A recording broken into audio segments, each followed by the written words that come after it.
ಖಾಡ big fight ವಿಶೇಷ ನಾನು ರಮಾಕಾಂತ್. ಇತ್ತೀಚೆಗೆ ವಿಜೇಂದ್ರ ಅವರು 140 ಸ್ಥಾನಗಳನ್ನು ಗೆಲ್ಲುವಂಥ ವಿಶ್ವಾಸದ ಮಾತುಗಳನ್ನು ಆಡ್ತಾ ಇದ್ದಾರೆ. ಮುಂದೆ ಚುನಾವಣೆಯಲ್ಲಿ 140 ಸ್ಥಾನಗಳು ಬರುತ್ತೆ, ಸ್ವಲ್ಪ ಕಾರ್ಯಕರ್ತರು ಕೆಲಸ ಮಾಡಬೇಕು ಜೋರಾಗಿ. ಇದರ ಮಧ್ಯದಲ್ಲಿ ಸಿದ್ದರಾಮಯ್ಯನವರೇ ಅಹಿಂದ ವಿಚಾರಕ್ಕೆ ಸಂಬಂಧಪಟ್ಟಂತೆ ಒಂದು ಆಂತರಿಕ ಸರ್ವೆಯನ್ನು ಮಾಡಿಸಿಟ್ಕೊಂಡಿದ್ದಾರೆ. ಅದರಲ್ಲಿ ಅವ್ರದ್ದೇ ಆಗಿರ್ತಕ್ಕಂಥ ನಂಬರನ್ನು ಬರೆದುಕೊಂಡೇ ಅವರು ಜಾತಿ ಸಮೀಕ್ಷೆಗೆ ಮುಂದಾಗಿದ್ದರು. ಜಾತಿ ಗಣತಿನೋ ಸಮೀಕ್ಷೆನೋ ಅಥವಾ ಆರ್ಥಿಕ ಸಾಮಾಜಿಕ ಶೈಕ್ಷಣಿಕ ಸ್ಥಿತಿಗತಿಗಳ ವರದಿನೋ ಅಧ್ಯಯನವೋ ಸರ್ವೆನೋ ಏನಾದರೂ ಒಂದು ಕರ್ಕೊಳ್ಳಿ, ಬೇರೆ ಬೇರೆ ಬೇರೆ ಬೇರೆ ಶಬ್ದ ಬಳಕೆಯಲ್ಲಿ ಅದನ್ನು ಮಾತಾಡ್ತಾರೆ ಇರಲಿ, ಅವರು ಒಂದು ಇಟ್ಕೊಂಡಿದ್ರು. ಇದಲ್ಲದೆ ಪಶ್ಚಿಮ ಬಂಗಾಳ ಮೂಲದ ಸಂಸ್ಥೆಯೊಂದಕ್ಕೆ ಇದೇ ಸರ್ಕಾರ ನಮ್ಮ ಸರ್ಕಾರದ ವಿಚಾರಕ್ಕೆ ಸಂಬಂಧಪಟ್ಟಂತೆ ಜನಾಭಿಪ್ರಾಯ ಹೇಗಿದೆ ಆ ಸರ್ವೆಯನ್ನು ಕೂಡ ಮಾಡಿಸಿದ್ರು. ಎಲ್ಲ ವರದಿಗಳ ಹಿನ್ನೆಲೆಯಲ್ಲಿ ಒಂದು ಕಡೆ ಸರ್ಕಾರ ಅಥವಾ ಒಂದು ಪಕ್ಷ ಮಾಡಿಸಿಕೊಂಡಂಥ ಒಂದು ಸರ್ವೆ, ಅದಾದ ಮೇಲೆ BJP ರಾಜ್ಯಾಧ್ಯಕ್ಷರ ಕಡೆಯಿಂದ 140 ಸ್ಥಾನ ಗೆಲ್ಲುವಂಥ ಹೇಳಿಕೆ ಏನು ಸೂಚಿಸ್ತಾ ಇದೆ? ಇವರಲ್ಲಿ ಏನು ಹೇಳಕ್ಕೆ ಹೊರಟಿದ್ದಾರೆ? ಇಲ್ಲಿ 140 ಸ್ಥಾನ ತಮಾಷೆ ಅಲ್ಲ. ಅದು ಯಾವುದೇ ಪಕ್ಷಕ್ಕಾದರೂ ಸರಿ 140 ಸ್ಥಾನ ಎನ್ನುವುದು ತಮಾಷೆ ಅಲ್ಲ. ರಾಜಕೀಯ ಸನ್ನಿವೇಶಗಳು ಸಾಕಷ್ಟು ನಿರ್ಮಾಣ ಆಗಬೇಕಾಗತ್ತೆ. ಆ್ಯಂಟಿ ಇನ್ಕಂಬೆನ್ಸಿ ತುಂಬ ಜೋರಾಗಿರಬೇಕಾಗತ್ತೆ. ಅಂತಹ ಆಡಳಿತ ವಿರೋಧಿ ಅಲೆ ಕಾಂಗ್ರೆಸ್ ಪಕ್ಷ ಅಧಿಕಾರಕ್ಕೆ ಬಂದ 2.5 ವರ್ಷಗಳಲ್ಲಿಯೇ ಶುರುವಾಗಿದೆಯಾ? ಗ್ಯಾರಂಟಿ ಕುದುರೆ ಮೇಲೆ ಸವಾರಿ ಮಾಡ್ತಾ ಇರ್ತಕ್ಕಂಥ ಈ ಸರ್ಕಾರ ಇದೀಗ ಅಂಥ ಒಂದು ಜನಾಭಿಪ್ರಾಯವನ್ನು ಕಳೆದುಕೊಳ್ಳುವತ್ತ ಸಾಗಿದೆಯಾ? ಅಥವಾ ವಿಜೇಂದ್ರ ಸುಮ್ಮನೆ ಕಾರ್ಯಕರ್ತರಿಗೆ ಆತ್ಮವಿಶ್ವಾಸ ತುಂಬುವ ಸಲುವಾಗಿ 140 ಗೆದ್ದುಬಿಡ್ತೀವಿ ಅಂಥೇಳಿ ಅವರಿಗೆ ಹುಮ್ಮಸ್ಸು ತುಂಬುತ್ತಾ ಇದ್ದಾರಾ? ಎಲ್ಲ ವಿಚಾರಕ್ಕೆ ಸಂಬಂಧಪಟ್ಟಂತೆ ಚರ್ಚೆ ಶುರು ಮಾಡ್ತೀನಿ. ಅದಕ್ಕಿಂತ ಮುಂಚಿತವಾಗಿ ಇದಕ್ಕೆ ಸಂಬಂಧಪಟ್ಟಂತೆ ನಾಯಕರು ಏನೇನು ಮಾತಾಡಿದ್ದಾರೆ ನೋಡಿ. ಈ ಕಾಂಗ್ರೆಸ್ ಸರ್ಕಾರದ ಬಗ್ಗೆ ರಾಜ್ಯದ ಜನ ವಿಶ್ವಾಸವನ್ನು ಕಳೆದುಕೊಂಡಿದ್ದಾರೆ. ಇಂಥ ಅನಿಷ್ಟ ಬಡವರ ವಿರೋಧಿ ರೈತ ವಿರೋಧಿ ಕಾಂಗ್ರೆಸ್ ಸರ್ಕಾರವನ್ನ ಧಿಕ್ಕರಿಸಬೇಕು ಅಂತೇಳಿ ಈಗಾಗಲೇ ಮತದಾರರು ಮನಸ್ಸನ್ನ ಮಾಡಿದ್ದಾರೆ. ಹಾಗಾಗಿ ಈ ಸಂದರ್ಭ ನಮ್ಮ ನಿಮ್ಮೆಲ್ಲರ ಕರ್ತವ್ಯ ಬಹಳ ಹೆಚ್ಚಾಗಿರುವಂತದ್ದು. ಆ ನಿಟ್ಟಿನಲ್ಲಿ ಬರುವಂತ ದಿನಗಳಲ್ಲಿ ಪಕ್ಷವನ್ನ ಇನ್ನೂ ಹೆಚ್ಚು ಸಂಘಟನೆ ಗಮನವನ್ನು ಕೊಟ್ಟು ನಾಡಿನ ಜನರ ಅಪೇಕ್ಷೆ ತಕ್ಕಂತೆ ನಾವೆಲ್ಲರೂ ಕೂಡ ಒಟ್ಟಾಗಿ ಒಂದಾಗಿ ಮುಂದೆ ಸಾಗೋಣ. ನಿಶ್ಚಿತವಾಗಿ ನೀವೆಲ್ಲರೂ ಕೂಡ ವಿಶ್ವಾಸದಲ್ಲಿರಿ. ರಾಜ್ಯದ ಅಧ್ಯಕ್ಷನಿಗೆ ರಾಜ್ಯದಂತ ಪ್ರವಾಸ ಮಾಡಿ ನಾಡಿನ ಜನರ ನಾಡಿಮಿಡಿತವನ್ನು ನಾನು ಕೂಡ ಅರ್ಥ ಮಾಡ್ಕೊಂಡಿದ್ದೇನೆ. ಒಂದೊಂದು ದಿನ ಭಾರತೀಯ ಜನತಾ ಪಾರ್ಟಿ ಆಗ್ಲೇ ಹೇಳಿದಾಗೆ ಕನಿಷ್ಠ 130-140 ಶಾಸಕರೊಂದಿಗೆ ಬಿಜೆಪಿ ಸ್ವಂತ ಅಧಿಕಾರಕ್ಕೆ ಬರ್ತಿದೆ. ಆ ನಿಟ್ಟಿನಲ್ಲಿ ನಾವೆಲ್ಲರೂ ಕೂಡ ಶ್ರವಣ ಹಾಕೋಣ ಅನ್ನೋ ಮಾತನ್ನ ಸಂದರ್ಭದಲ್ಲಿ ಹೇಳ್ತಾ, ಪಟ್ಟಣ ಪಂಚಾಯತ್ ಚುನಾವಣೆ ಗೆದ್ದಿರ್ತಕ್ಕಂಥ ಎಲ್ಲರಿಗೂ ಸಹ ನಾನು ಈ ಸಂದರ್ಭದಲ್ಲಿ ಅಭಿನಂದನೆಯನ್ನು ಸಲ್ಲಿಸ್ತೇನೆ. ಈ ತರ ಮಾತಾಡೋರೆಲ್ಲ ಅಗಲಗನ್ಸ್ ಕಾಣ್ತಾ ಇದ್ದಾರೆ,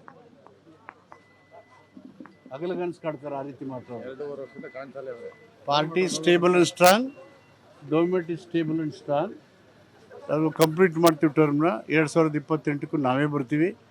BJP ಕರ್ನಾಟಕದಲ್ಲಿ ಎಂದೂ ಜನಮನ್ನಣೆಯಿಂದ ಸರ್ಕಾರ ರಚನೆ ಮಾಡಲ್ಲ, ಮುಂದೇನೂ ಮಾಡಲ್ಲ, ಎಂದೆಂದೂ ಮಾಡಲ್ಲ. ಆ ಥರ ಮಾಡ್ತೀವಿ. ಅಹಿಂದ ಸಮಾವೇಶ ಆದಮೇಲೆ ದಲಿತ ಸಮಾವೇಶನೂ ಮಾಡ್ತೀವಿ, ಕಾರ್ಯಕರ್ತರ ಸಮಾವೇಶನೂ ಮಾಡ್ತೀವಿ. ಕಾಂಗ್ರೆಸ್ ಪಕ್ಷದ ಅಡಿಯಲ್ಲಿ ಇವೆಲ್ಲ ಕಾರ್ಯಕ್ರಮಗಳು ಮಾಡ್ತೀವಿ. ನಾವೇನು ವಿಭಿನ್ನವಾಗಿ ಮಾಡುವಂಥದ್ದು ಏನಿಲ್ಲ, ಮಾಡ್ತೀವಿ. ಅಹಿಂದ ಇದೇ ವಿಚಾರಕ್ಕೆ ಸಂಬಂಧಪಟ್ಟಂತೆ ಡಿಬೇಟಲ್ಲಿ ಪಾಲ್ಗೊಳ್ಳೋದಕ್ಕೆ ನಮ್ಮೊಂದಿಗೆ ನಂದನ್ ಕಶ್ಯಪ್ ಇದ್ದಾರೆ, ಕಾಂಗ್ರೆಸ್ನ ವಕ್ತಾರರು. ಸ್ವಾಗತ ನಂದನ್ ಕಶ್ಯಪ್ ಅವರೇ ನಿಮ್ಮದು ಡಿಬೇಟ್ಗೆ. ದಿನೇಶ್ ಹೇರೋಹಳ್ಳಿ ಇದ್ದಾರೆ, ಆಮ್ ಆದ್ಮಿ ಪಕ್ಷದ ವಕ್ತಾರರು. ಸ್ವಾಗತ ದಿನೇಶ್ ಹೇರೋಹಳ್ಳಿ ಅವರೇ. ಇನ್ನೊಂದು ಕಡೆ ನಮ್ಮನ್ನು ದಿಲೀಪ್ ಕುಣಿಗಲ್ ಇದ್ದಾರೆ, BJP ವಕ್ತಾರರು ಜಾಯ್ನ್ ಆಗಿದ್ದಾರೆ. ಸ್ವಾಗತ ದಿಲೀಪ್ ನಿಮ್ಮ ಒಂದು ಡಿಬೇಟ್ಗೆ. ನಂದನ್ ಕಶ್ಯಪ್ ಅವರೇ, ಈಗ ಈ 140 ಸ್ಥಾನ 130-140 ಅನ್ನೋ ಒಂದು ಮಾತು BJP ರಾಜ್ಯಾಧ್ಯಕ್ಷ ವಿಜೇಂದ್ರ ಅವ್ರ ಕಡೆಯಿಂದ ಬರ್ತಾ ಇದೆ. ಇದಕ್ಕಿಂತ ಮುಂಚೆ ಅವರ ತಂದೆ ಯಡಿಯೂರಪ್ಪನವರು ಅನೇಕ ಬಾರಿ 150 ಸ್ಥಾನಗಳಲ್ಲಿ ಗೆಲ್ತೀವಿ ಅಂತೇಳಿ ವಿಕ್ಟ್ರಿ ಸಿಂಬಲ್ ಕೂಡ ಅವರು ತೋರಿಸ್ತಾ ಇದ್ರು. ಈಗ ನಿಮ್ಮ ಪಕ್ಷ ಅಥವಾ ನಿಮ್ಮ ಸರ್ಕಾರ ಮಾಡಿಕೊಂಡಿರ್ತಕ್ಕಂಥ ಆಂತರಿಕ ಸರ್ವೆ, ವಿಜೇಂದ್ರ ಅವರ ಹೇಳಿಕೆ ಏನಾದರೂ ತಾಳಮೇಳ ಆಗ್ತಾ ಇದೆಯಾ? ಇದು ಮ್ಯಾಚ್ ಆಗ್ತಿದೆಯಾ ಅಂತ ಅವ್ರು ಏನಕ್ಕೆ ಹೇಳ್ತಿದ್ದಾರೋ ಈ ನಂಬರು ನನಗಂತೂ ಗೊತ್ತಿಲ್ಲ. ಅವರ ಅಧ್ಯಕ್ಷದಲ್ಲೇ ನಡೆದ 3 ಉಪಚುನಾವಣೆ, ಶಿಗ್ಗಾಂವ್ ಸಿಟ್ಟಿಂಗ್ ಮಾಜಿ ಮುಖ್ಯಮಂತ್ರಿ ಸ್ಥಾನ, ಚನ್ನಪಟ್ಟಣ, ಬಳ್ಳಾರಿ ಹತ್ರ ಸಂಡೂರು, ಏನಾಯಿತು ಅವರ ನೇತೃತ್ವದಲ್ಲಿ ಅವರ ಅಧ್ಯಕ್ಷರಾಗಿದ್ದ ಅವಧಿಯಲ್ಲೇ ನಡೆದ 3 ಉಪಚುನಾವಣೆ ರಿಸಲ್ಟ್ ಏನು ಬಂತು ಸರ್? ಶಿಗ್ಗಾಂವ್ ಬಸವರಾಜ ಬೊಮ್ಮಾಯಿ ಅವರ ಕ್ಷೇತ್ರ ಏನಾಯಿತು? ಸೋತರು. ಚನ್ನಪಟ್ಟಣ ಸೋತರು, ಬಳ್ಳಾರಿ ಸಂಡೂರು ಸೋತರು. ಇವರು 2008ರಲ್ಲೂ ಕೂಡ ಇವರ ಸ್ವಂತ ಬಲದ ಮೇಲೆ ಅವರು ಅಧಿಕಾರ ಹಿಡಿಯೋಕ್ಕಾಗಲಿಲ್ಲ. ಏನು ಮಾಡಿದ್ರು, ವಾಮ ಮಾರ್ಗದ ಮೂಲಕ ಆಪರೇಷನ್ ಕಮಲದ ಪಿತಾಮಹ ಡಾಕ್ಟರೇಟು ಪೇಟೆಂಟು ಪಡೆದಿರುವ ಪಕ್ಷ ದೇಶದಲ್ಲಿ ಯಾವ್ದಾರ ಇದ್ರೆ ಅದು BJP. ಅವರ ಯೋಗ್ಯತೆಗೆ ಸ್ವಂತ ಬಲದ ಮೇಲೆ ಅಧಿಕಾರ ಹಿಡಿಯೋಕ್ಕಾಗಲಿಲ್ಲ.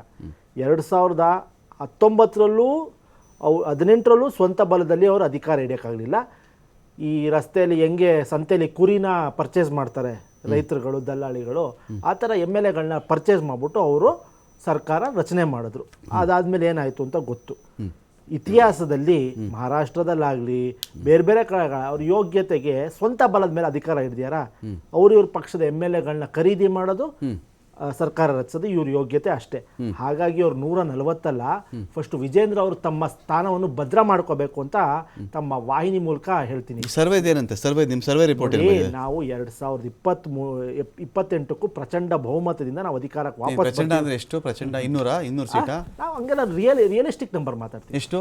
135ರಿಂದ 140 ರಿಪೀಟ್ ಆಗುತ್ತೆ. ಮತ್ತೆ ಸೇಮ್ ರಿಪೀಟ್ ಆಗುತ್ತೆ. ನಾವು ರಿಯಲಿಸ್ಟಿಕ್ ಆಗಿ ಮಾತಾಡ್ತೀವಿ. ಅವ್ರ ಥರ ನಾವು ರಸ್ತೆಯಲ್ಲಿ ನಿಂತ್ಕೊಂಡು ಕವಡೆ ಶಾಸ್ತ್ರ ಹೇಳಲ್ಲ. ನಾವು ರಿಯಲಿಸ್ಟಿಕ್ ಆಗಿ ಮಾತಾಡಿ, ಯಾಕಂದ್ರೆ ನಮ್ಗೆ ಏನು ಅಂತ ನಮ್ಗೆ ಗೊತ್ತು, ಜನರ ನಾಡಿ ಮಿಡಿತ ಗೊತ್ತು. ಅವ್ರ ಯೋಗ್ಯತೆ ಏನು, ಅವ್ರ ತಾಕತ್ತೇನು. ಅಲ್ಲ, ಸರ್ವೆಯಲ್ಲಿ ಯಾವ ಮಿಡಿತ ಬಂದಿದೆ ಇವಾಗ? ಈ ಸರ್ವೆ ಎಲ್ಲ ಮಾಡಿದಾಗ ನಿಮ್ಮ ಆಂತರಿಕ ಸರ್ವೆಗಳು ಏನು ಮಿಡಿತ ಕಾಣಿಸ್ತಿದೆ? ಜನರ ನಾಡಿ ಮಿಡಿತ ಅರ್ಥ ಆಗಿದೆ ಇವಾಗ ಜನಕ್ಕೆ. ಇವ್ರು ಕೊಟ್ಟ ಮಾತನ್ನು ಈಡೇರಿಸ್ತಾರೆ ಅಂತ BJP ತರ ಪಲಾಯನವಾದ ಮಾಡಲ್ಲ ನಾವು. ದಿಲೀಪ್ ಏನಿದೇನು ನಿಮ್ಮ ಥರ ಪಲಾಯನ ಮಾಡಲ್ಲ. ಇದೊಂಥರ ಈ ನಂಬರ್ಗಳು ಏನು ಸುಮ್ಮನೆ ಹೇಳಕ್ಕೆ ಚೆನ್ನಾಗಿದೆ ಅಂತ. ಯಡಿಯೂರಪ್ಪನವ್ರ ಕೈಲೇ ಆಗಲಿಲ್ಲ 150 ಅಂತ ಮಾತಿಗೆ ಮುಂಚೆ ಯಡಿಯೂರಪ್ಪನವ್ರು ಹೇಳ್ತಾ ಇದ್ರೆ, ಈಗ ಅವ್ರ ಮಗ ಮರಿ ಯಡಿಯೂರಪ್ಪನವ್ರು ಈಗ ಮಾತಾಡ್ತಿರೋದು 140 ಸೀಟು ಅಂಥೇಳಿ, 130ಯಿಂದ 140 ಅಂತೇಳಿ. ಹೇಗಿದು? ಇದು ಯಾವ ಥರ? ನೀವು ಸರ್ವೆ ಮಾಡ್ಕೊಂಡಿದ್ದ ಇಲ್ಲ ಕಾರ್ಯಕರ್ತರ ಆತ್ಮವಿಶ್ವಾಸ ತುಂಬಕಾಯಿದು ಅಂತ? ಸರ್ ನೋಡಿ, ಇವತ್ತು ಕರ್ನಾಟಕ ರಾಜ್ಯ ಸರ್ಕಾರದ ಭ್ರಷ್ಟಾಚಾರಗಳಾಗಿರ್ಬೋದು, ಇವ್ರು ಮಾಡ್ತಿರ್ತಕ್ಕಂಥ ಅವಾಂತರಗಳಾಗಿರ್ಬೋದು ಇಡೀ ರಾಜ್ಯಕ್ಕೆ ಗೊತ್ತಾಗಿದೆ. ಸರ್ ಮೊನ್ನೆ ತಾನೇ ಪಟ್ಟಣ ಪಂಚಾಯಿತಿ ಎಲೆಕ್ಷನ್ ನಡೀತು. ಪಟ್ಟಣ ಪಂಚಾಯಿತಿ ಎಲೆಕ್ಷನ್ ಏನು ರಿಸಲ್ಟ್ ಅಂತ ನಿಮಗೆ ಗೊತ್ತಿದೆ. ಬಜಪೆ ಆಗಿರ್ಬೋದು, ಮಂಕಿ ಆಗಿರ್ಬೋದು, ಬಾಶೆಟ್ಟೇಳಿ ಆಗಿರ್ಬೋದು, ಕಿನ್ನಿಗೋಳಿ ಆಗಿರ್ಬೋದು, ಎಲ್ಲ ಕಡೆನೂ ಸಹ ನಾವು BJP ಅತ್ಯದ್ಭುತವಾಗಿ ಬಹುಮತ ಪಡೆಯುವ ಮುಖಾಂತರ ಒಳ್ಳೆಯ ರಿಸಲ್ಟ್ ಅನ್ನ ಬಂದಿದೆ. ನಾವು ಅಧಿಕಾರವನ್ನು ಹಿಡಿದಿದ್ದೀವಿ. ಒಂದು ಸರ್. ಮತ್ತೆ ಮತ್ತೊಂದು, ಇವರು 2.5 ವರ್ಷದಲ್ಲಿ ಇವ್ರು ಮಾಡಿರ್ತಕ್ಕಂಥ ಸಾಧನೆ ಸರ್. 2.5 ವರ್ಷದಲ್ಲಿ ಇವ್ರು ಮಾಡಿರ್ತಕ್ಕಂಥದ್ದು, ಇವ್ರ ಕುರ್ಚಿ ಕಿತ್ತಾಟ, ಇವ್ರ ಭ್ರಷ್ಟಾಚಾರ, ಇವರ ಲೂಟಿ ಏನೇನು ಅಂತಕ್ಕಂಥದ್ದು ಇಡೀ ರಾಜ್ಯದ ಜನತೆ ನೋಡ್ಬಿಟ್ಟಿದ್ದೀವಿ ಸರ್. ನೀವು ಸಹ ಮೀಡಿಯಾದಲ್ಲಿ ಪ್ರತಿ ದಿವಸ ತೋರಿಸ್ತಾ ಬರ್ತಾ ಇದ್ದೀರಿ. ಜನರಿಗೆ ರೋಸ್ ಹೋಗ್ಬಿಟ್ಟಿದೆ. ಇವ್ರು ಯಾವ ಕೆಳಗಡೆ ಇಳಿತಾರಪ್ಪ ಅಂತಕ್ಕಂಥದ್ದು ಒಂದು ಆತಂಕದಲ್ಲಿದ್ದಾರೆ ಜನರು, ಈ ಕಾಂಗ್ರೆಸ್ ಸರ್ಕಾರವನ್ನು ಕಿತ್ತಾಕ್ಬೇಕು ಅಂತೇಳಿ. ಸರ್ ಎಲ್ಲೋ ಒಂದು ಕಡೆ ಇವತ್ತು ಇವರು ಒಂದು ಅಧಿಕಾರಕ್ಕೆ ಬರೋ ಟೈಮ್ನಲ್ಲಿ ಇವರು BJP ಸರ್ಕಾರದ ವಿರುದ್ಧವಾಗಿ ಹೇಳ್ತಾರೆ, PCM ಅಂತ ಹೇಳ್ತಾರೆ, 40% ಅಂತ ಹೇಳ್ತಾರೆ, PSA ಹಗರಣ ಅಂತ ಹೇಳ್ಬಿಟ್ಟು ಅಧಿಕಾರಕ್ಕೆ ಬರ್ತಾರೆ ಸರ್. ಜನ ಅವತ್ತು ನಂಬ್ಕೊಳ್ತಾರೆ ಸರ್, ಏನೋ ಇವ್ರು ಹೇಳಿರ್ಬೋದು, ನಿಜ ಇರ್ಬೋದು ಅಂತ ನಂಬ್ಕೊಳ್ತಾರೆ. ಆದರೆ ಇವತ್ತು ಆ ಪ್ರಕರಣಗಳಲ್ಲಿ ಇವ್ರು ಮಾಡಿರ್ತಕ್ಕಂಥ ಸರ್ವೆಗಳೇನಾದೋ, ಇವರು ಅದಕ್ಕೆ ಮಾಡಿರ್ತಕ್ಕಂಥ ಒಂದು ಟೀಮ್ ಏನಾಯಿತು, ಯಾಕೆ ಇದುವರೆಗೂ ಸಹ ಅದನ್ನು ಪ್ರೂವ್ ಮಾಡೋಕ್ಕಾಗಲಿಲ್ಲ, ಒಬ್ಬರನ್ನು ಅರೆಸ್ಟ್ ಮಾಡೋಕ್ಕಾಗಲಿಲ್ಲ, ಒಳಗಡೆ ಹಾಕೋಕ್ಕಾಗಲಿಲ್ಲ ಅಂತಕ್ಕಂಥದ್ದು ಒಂದು ಯಕ್ಷ ಪ್ರಶ್ನೆ ಸರ್ ಇಡೀ ಕರ್ನಾಟಕದಲ್ಲಿ.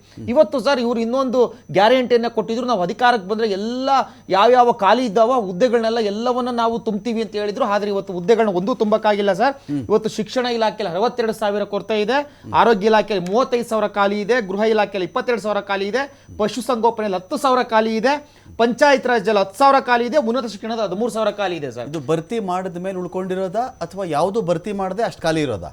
ಸರ್ ಇದು ಖಾಲಿ ಇರ್ತಕ್ಕಂಥದ್ದು ಅಟ್ ಪ್ರೆಸೆಂಟ್ ಕ್ಲಾರಿಟಿ ಬೇಕದು. ಏನು ನಾನು ಕೇಳೋದು, ಈಗ 100 ಹುದ್ದೆ ಇರುತ್ತಪ್ಪ, 40 ಭರ್ತಿ ಮಾಡಿದ್ದೀನಿ, 60 ನಾನು ಭರ್ತಿ ಮಾಡಿಲ್ಲ, ಆ ಲೆಕ್ಕ ಹೇಳ್ತಾ ಇದ್ದೀರಾ ನೀವು? ಇಲ್ಲ, ಇದು ಕಡೆ ತಲೆ ಹಾಕು ಮಲಗಿಲ್ಲ, ಇವರು ಒಬ್ಬರನ್ನೂ ಇವರು ಅಪಾಯಿಂಟೇ ಮಾಡಿಲ್ಲ ಅಂತ ಹೇಳ್ತೀರಾ? ಸರ್ ನೋಡಿ, ಇದು ಟೋಟಲ್ ಖಾಲಿ ಇರ್ತಕ್ಕಂಥ ಪ್ರೆಸೆಂಟ್ ಈಗ ಅವ್ರು ಏನು ಭರ್ತಿ ಮಾಡಿ ಖಾಲಿ ಉಳ್ಕೊಂಡಿದ್ದಾವಲ್ಲ, ಭರ್ತಿ ಮಾಡಿದ ಮೇಲೆ ಭರ್ತಿ ಮಾಡಿದ ಸ್ವಲ್ಪ ಮಾಡಿದ್ದಾರೆ ಅಂತ, ಸ್ವಲ್ಪ ಮಾಡಿರ್ಬೋದು ಸರ್, ಇಷ್ಟು ಖಾಲಿ ಉಳ್ಕೊಂಡಿದ್ದಾವೆ ಸರ್. ಒಂದು ಇಲಾಖೆಯಿಂದ ಇಷ್ಟೊಂದು ಖಾಲಿ ಉಳ್ಕೊಳ್ತವೆ ಅಂತಂದ್ರೆ ನೋಡಿ ಸರ್, ಎಲ್ಲೋ ಒಂದ್ ಕಡೆ ಹಳ್ಳಿ ಕಡೆ ಡಾಕ್ಟರ್ ಕೊರತೆ ಇರ್ತದೆ, ಮತ್ತೆ PDO ಕೊರತೆ ಇರ್ತದೆ, ಯಾವುದೋ ಒಂದು ತಹಶೀಲ್ದಾರ್ ಆಫೀಸ್ ಒಂದು ಅಧಿಕಾರಿಗಳ ಕೊರತೆ ಇರ್ತದೆ.